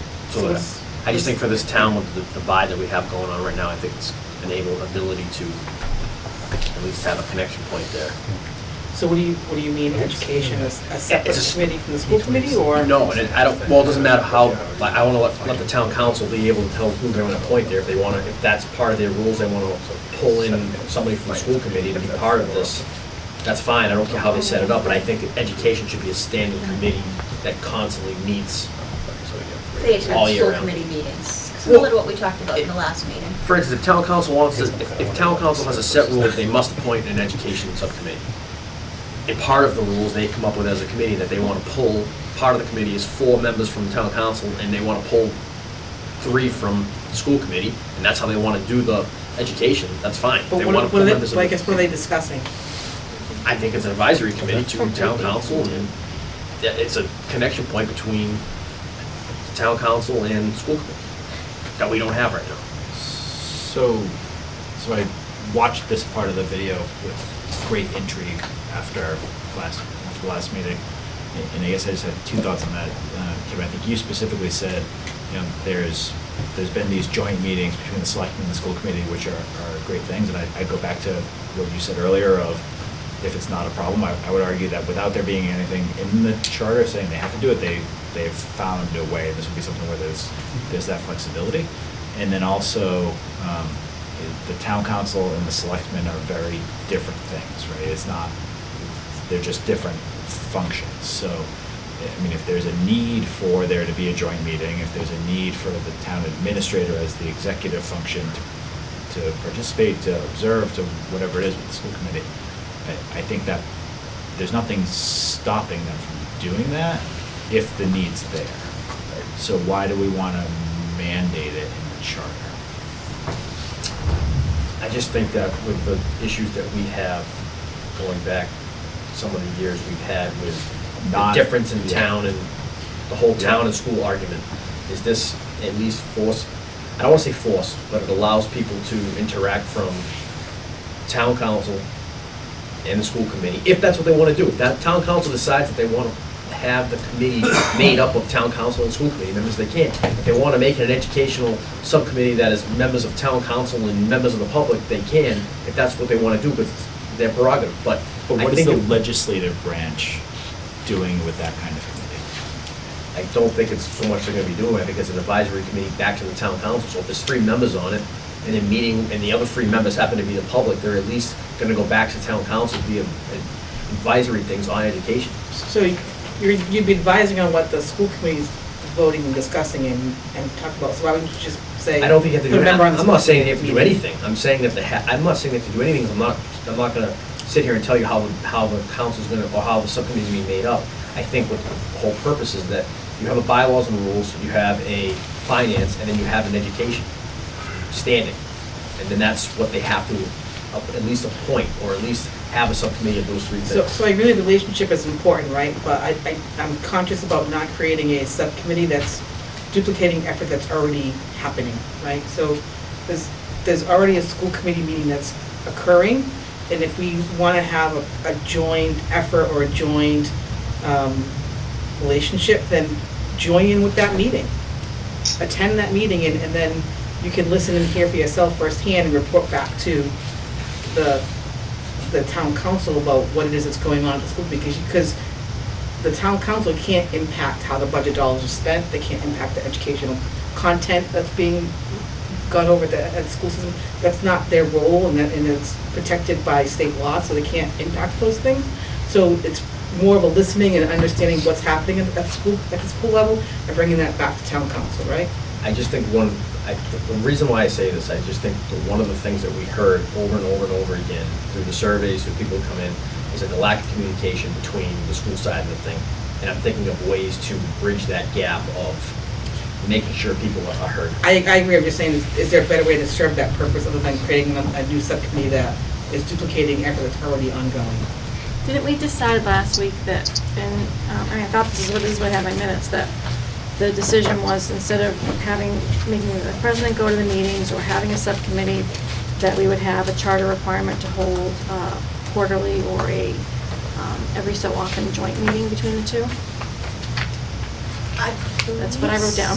That's what I heard, so I thought that's what we had decided. I seem to recall us talking about a subcommittee and that, a member of the subcommittee would attend the school committee meetings and come back to the town council, and similar to the town manager's report, there would be the subcommittee on education, and they would report back on any major developments within the school system. Right, but I think we circled back and said, well, right now, what's working well for them is the joint meetings. Yeah. So why don't we? Which is why I thought it was like a Push those. representative, because I thought like that instead of having to have the whole town council attend the school committee meetings, right, let's send 1 or 2 representatives that can come back and say, this is what's happening at the school level. Well, I think the idea is now they don't, rather than going to an extra meeting, now they're just gonna meet together, right? And so On a it's not an quarterly extra basis. meeting. So we're on every once in a while. And if we only have Starting 7 to sound familiar. counselors, Yeah. I'd be wary of like imposing another like standing committee in the charter. Right. Because again, we're siphoning them off, like Laura was saying, so. Maybe it makes sense to say something about that the town manager, I'm sorry, not the town manager, that the council president can appoint liaisons to Yeah, I think we talked existing about that last town time, committees. And that way, one of the liaisons could be a school or education liaison, and that person is kind of tasked with the school committee responsibilities Well, we have going to this- the meeting. We sort of discussed this because in some of the charters that we read, it states that depending upon which town it was, that the town council president becomes a member of the school committee. That's not unusual, right? And in some cases, they get a voting seat, and in others, it's just Advisory. advisory, Yeah. exactly. So we talked about that, and then we also said, well, the town council can delegate that position to somebody else. Right, The but I- discussion we brought up at that I point. thought it was the just like, arg- I don't want to do it, so can you go do it instead? Yes, but the argument at that point was, okay, but that's a lot of meetings, so you've got, 2 town council meetings, now you're tasking somebody to go into 2 other meetings a month, which is how we got into the subcommittee, where it's, Yeah, I guess I- rotating. Yeah, so I guess I thought the subcommittee is more like if there's 3 people, you guys take turns going to the school committee and reporting back versus a separate meeting that you're holding with members of, a few people from school committee coming in. Yeah. And then coming up with some conversation and then bringing that back. Yeah. Right? It's more like rotating members that would go to school committee and say, this is what's happening. Is that the most efficient, or, I guess, I think it's the most respectful of people's time. okay, but what about the concept of joint meetings, and we require Yeah, because them? we moved away from quarterly? that. So we started with town council president going to Yeah. meetings, then we said, let's have a subcommittee, and then we scrapped both of those and said, let's have the joint meetings. Right. I would be perfectly, be good with what you're saying is, if you don't want to do the a set subcommittee on it, is at least have something in the charter where it says they have to meet quarterly. 1, so it keeps the line of communication, but 2, it also allows the public to go to these meetings and find out, what's going on, and possibly have some input, and be put on the agenda possibly if they want to discuss it in open meeting. So 4 meetings a year with 7 members of the council. How many members of the school committee? 5. 5, yeah. 5. So I mean, again, I think just to think about, is that practical based on all of the responsibilities that everyone has? And maybe it is, and that makes the most sense, and that reduces the number of meetings for everyone else. But you have to think about the schedule too. I know it sounds really goofy. If the school committee meets on Tuesday nights and the council meets on Thursday nights, then, you know, you're gonna do it on a school committee night, you can do it on a council night. And we have- They have subcommittees. And we have 4 on a FinCom subcommittee, we have 3 or 4 on a bylaw subcommittee. So, it could be that, you know, that you just authorize the appointment of liaisons and leave it as, and at least like a bi-yearly meeting, of all, of the full 2 boards.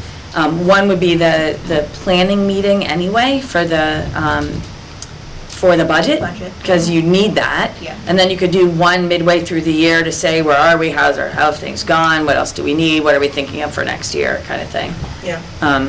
And I just think 4 is a lot. I don't mean to say, like, be a naysayer, I just when you're thinking about these, like, coordinating all of these people's schedules and all the town schedules. And I agree. I just don't think it's practical to dictate to people that they have to go to those types of meetings. I just don't want to lose communication between those two. I think just, they're obviously going to be the most 2 important things going on in town. It's what everybody talks about, it's what the fights become, it's what the politics become, it's, you know, if we start losing the connection between those. So it's where how about problems the manager and the superintendent have a required formal meeting the other 2 quarters, with a report?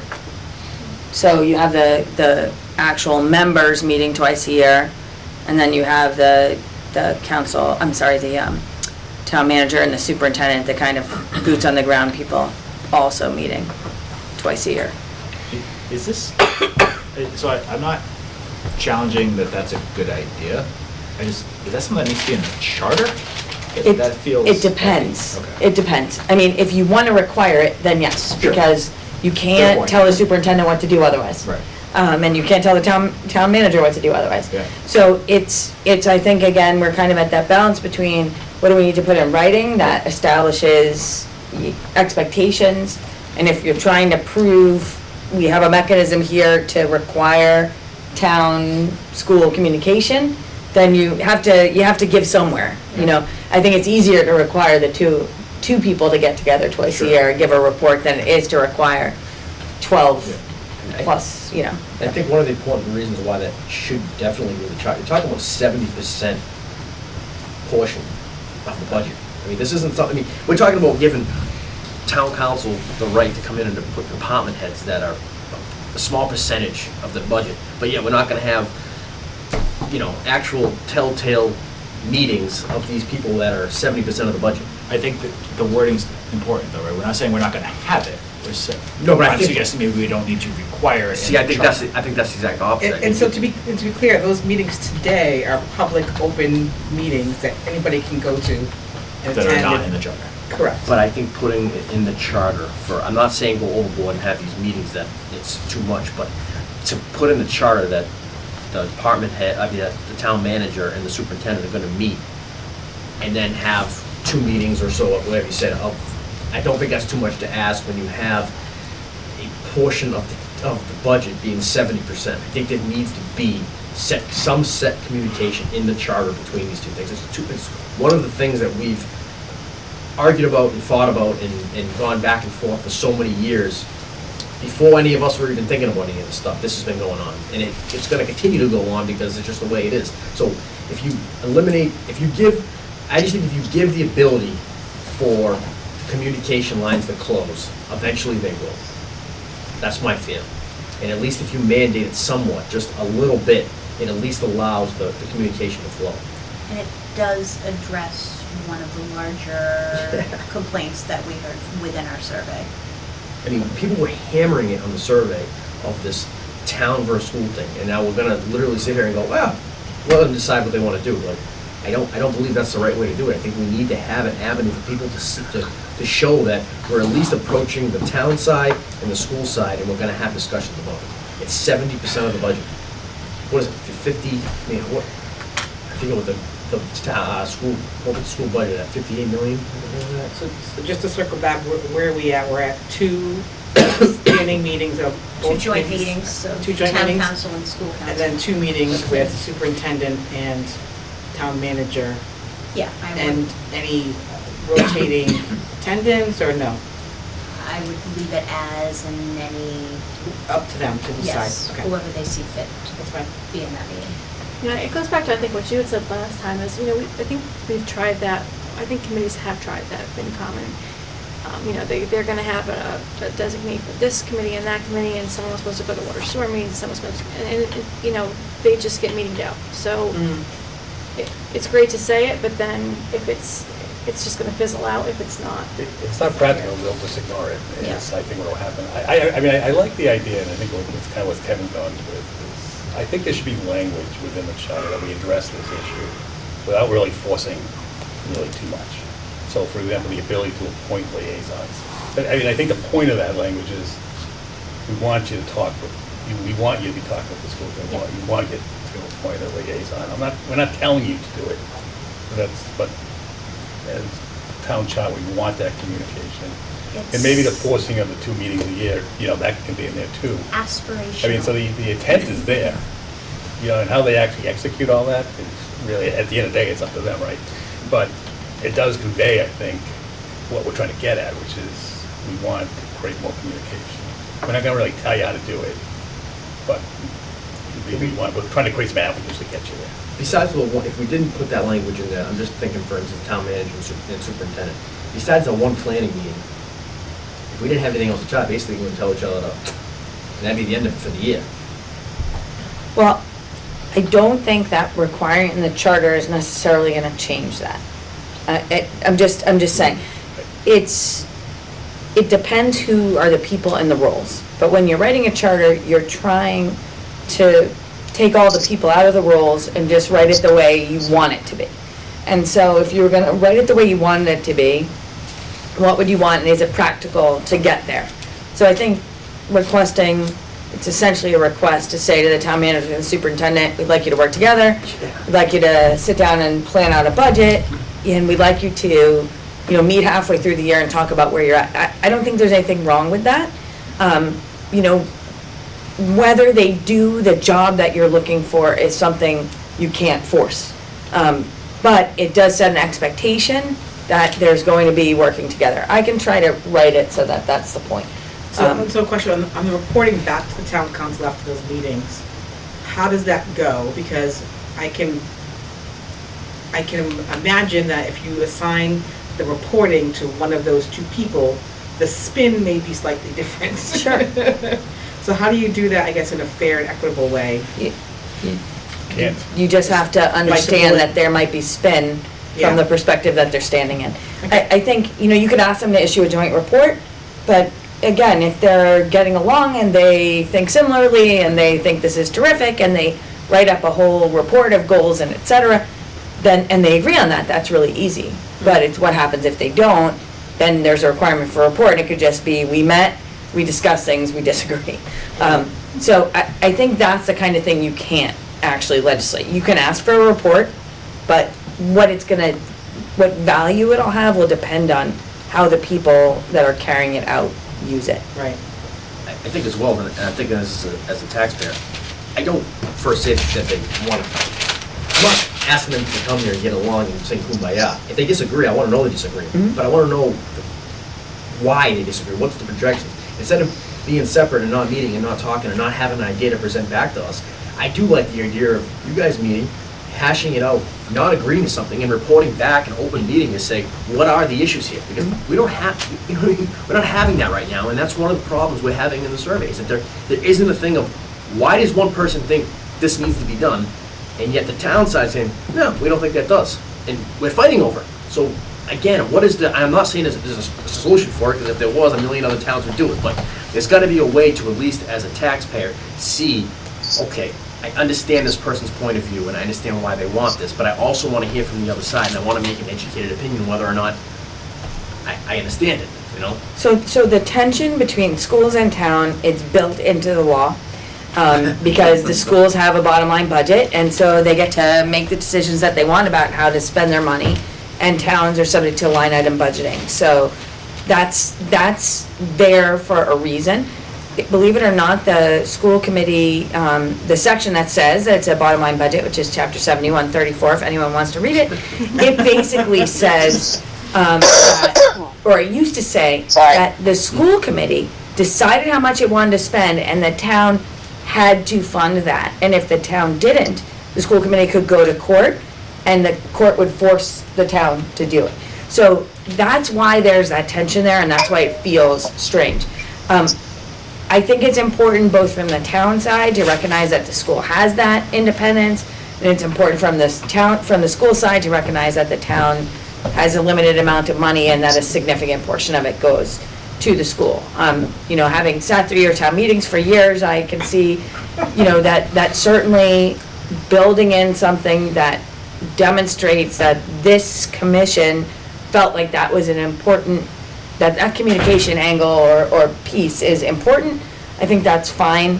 And again, I think that's where kind of our ability to legislate stops. Yeah. Because we can't make them do No, that's- good work. The only thing is, you could say they have to meet twice. And again, charters in some ways are directory. So let's say they only meet once. Does that mean we can, force them to meet jointly?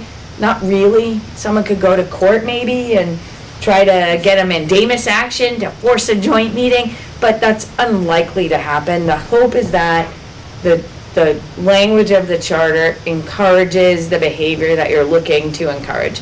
So, I agree, I'm big on not over legislating, and that one area, particularly given the school committee's independence from a lot of the town side kind of restrictions relative to municipal finance. I think if you want to put that in there, you raised a good question, like what's the point of the legislative body being involved in the education when we don't have any ability to say what they can or can't do anyway? So tying it to budgeting, tying it to kind of checking in and seeing where they are with their budget and what they might need, what they're thinking of for the next year, those two things are related, and I think it's an appropriate type of requirement. Again, what its value turns out to be is something that we just can't predict. I think it also gives a good gauge for the school committee to judge or understand what kind of job the superintendent's doing after these type of meetings, and on the same token, gives an idea of the town council to say, we hired you to do this job, we're asking you to be professional and to meet with these people, and then when you come back and give us a report, it's your job product. I mean, I'm just saying, if I was the town manager, I was meeting with them, even though I may not disagree with them, I want to report back to town council. And the same thing with the superintendent, I would hope they want to report back to the school committee to say, look, we disagree on certain things, but this is the work product we came up with. We're trying the best we can here. I think it gives a good gauge on where they're at.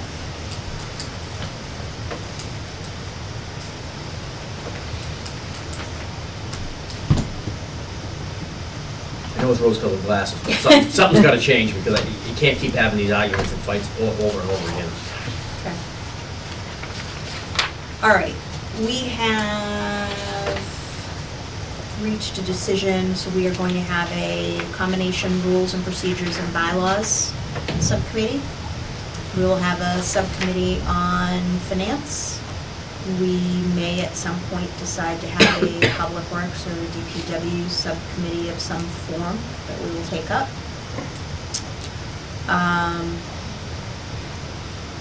We will not have a subcommittee on schools or education. We will put in some aspirational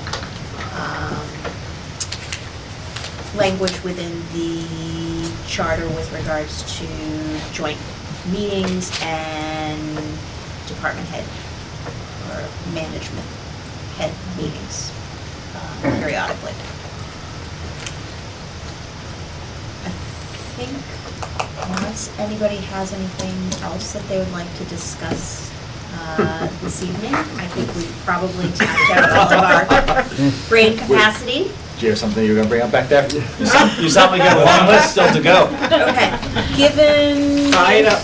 wrapping the finance committee discussion, that's actually helpful because we can move the sections of the executive branch with regards to powers and duties, and the separation of those between town council and town manager, and we can delve into those next week, which we're supposed to have finished up tonight, but we'll have now some extra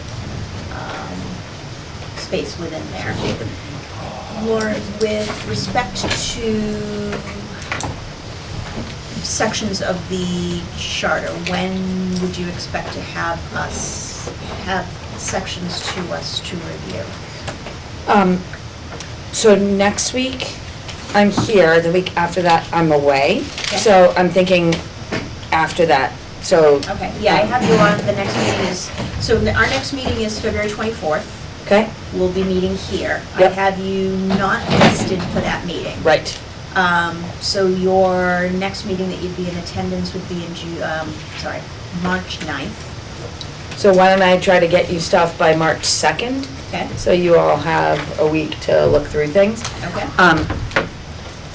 And I will tell you right now that if I am late in any way, I will let you know ahead of time so that you are aware of that, versus me just calling you on the morning of and saying, don't expect that. Okay. But that will be my goal, is to try and get a basic framework and then to work at getting all this stuff laid in there. Great. And then I have another question. Okay, so we will discuss specifically kind of the breakdown of the roles and responsibilities and the duties between the legislative and executive branch. We'll have Sandy get that to you, Great. what's been decided, so that you can incorporate that. And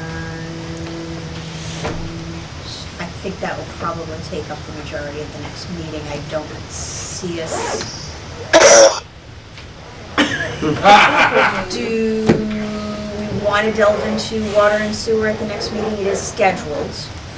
I'm sorry, what was the first thing you said? Executive branch, what else? So the breakdown of the powers and duties of the executive versus the legislative branch, kind of going through specifically all of the town manager duties, figuring out which ones they're going to keep, which we may want to have or give to town council, and then with regards to which ones the town council has to confirm.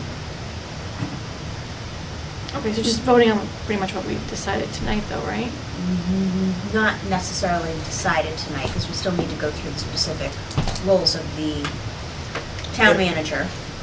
So I'll try to get you some examples Yeah. of town manager, board of selectmen duties that you can then look at and with the town council and try to see if there's anything that should switch or that should require approval of. Yeah, or things that we're missing entirely. Yeah. Just a refresher for my knowledge, but the reason why we're so prescriptive for town manager, with what his duties are, because anything that's not listed there falls to town council? Board of selectmen.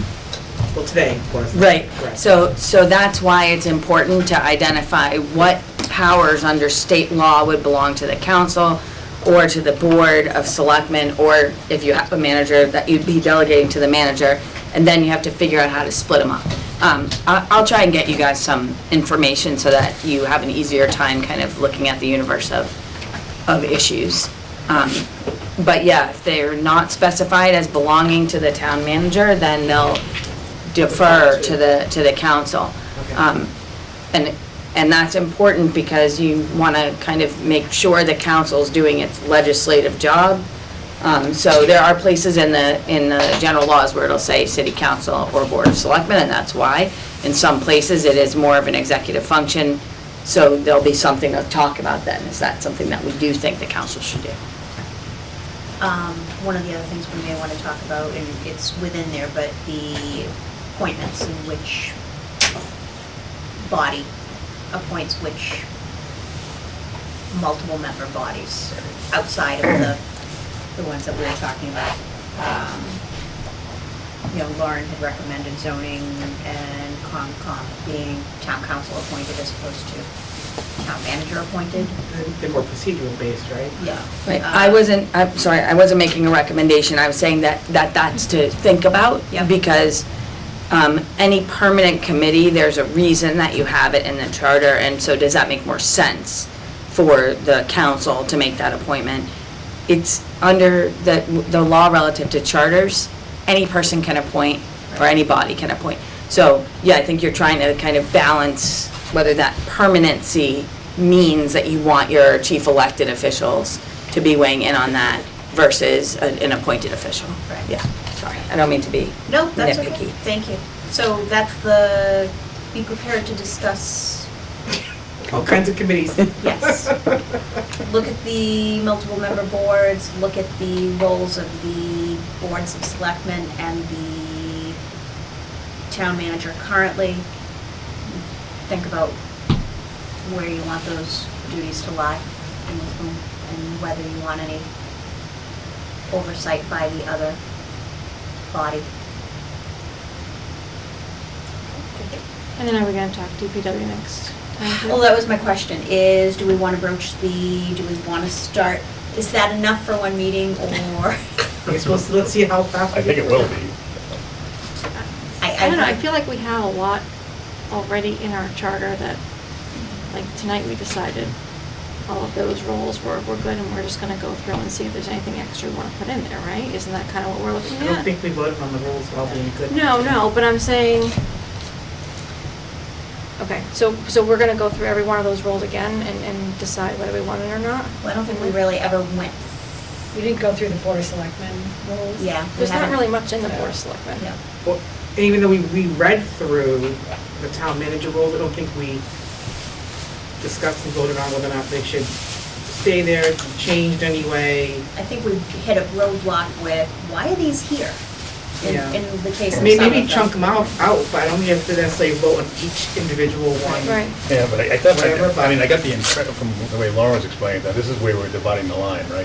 Like who's got the power. So I mean, Yes. I don't think these are, easy just to slide the thing over once, I think it's gonna take a lot of discussion in some cases. You don't want everybody to have too much on their side and not the other side. And Right.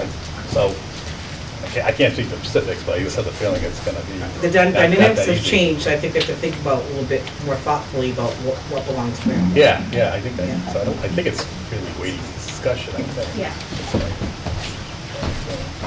So, do we want to broach water and sewer in the next meeting, or hold that? Put it on the agenda, and if we get to Can we, it, yeah, can we start add it talking to the about end of the agenda, Sure.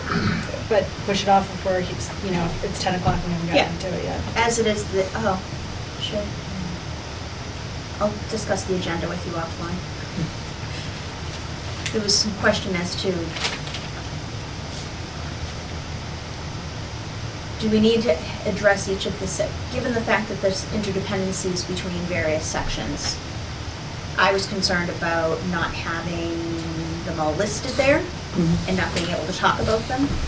So at one point, our agenda got very, very detailed, and I tried to tighten it up, but I tried to isolate the things that we were likely to vote on, the specific things that we were likely to vote Sure. on, in case people had an interest. But, I did go back and I looked at Amherst and North Attleboro, and there's basically just this deliberations on the executive and legislative, there's like nothing in there, so I'm probably getting a little too. I thought that looked great. Thank you. Except we only got to see. Yeah. That's not bad, though. Yeah. It's an aspirational agenda. So my thought was, as, Walking in, I we've know got you would do specific all. things that we need to vote on to bump out those sections, but leave the general I never other envisioned sections whatever there, we're so all- that if we need to delve into Walking in them. tonight. Yep.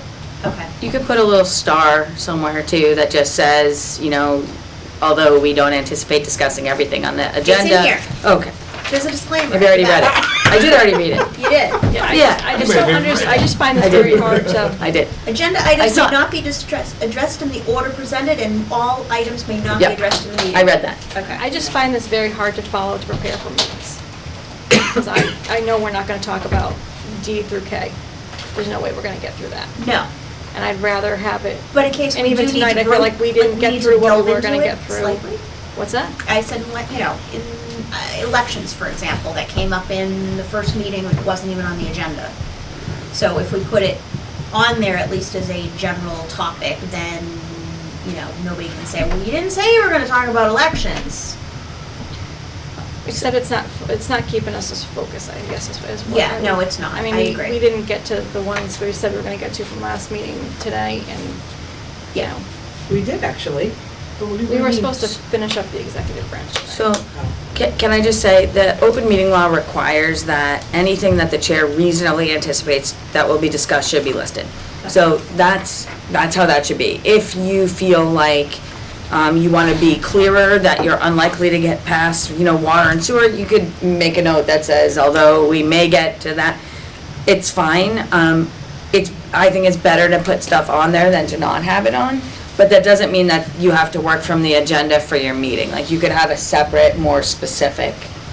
Yeah, so for the past two meetings, we've been kind of Yeah, operating. so you can do this. that, yeah, exactly. Okay. But for the public and for the compliance with the open meeting law, more specifics are better rather than less. And the AG, basically, the AG would analyze this by saying, okay, if you're gonna talk about the executive branch here, and sewer and water and sewer is part of the executive branch, so why aren't they, if you were gonna talk about that, it should be listed. If the chair anticipates that it could be part of the discussion, it's supposed to be on there. So, again, I don't think, no one does agendas perfectly, because it's a very hard standard to meet, I'm not even sure what it is, but I think to me, when I read this, it looked like really you were talking about 5A and B tonight, that was really the plan. 5A and B, because that's where the details are.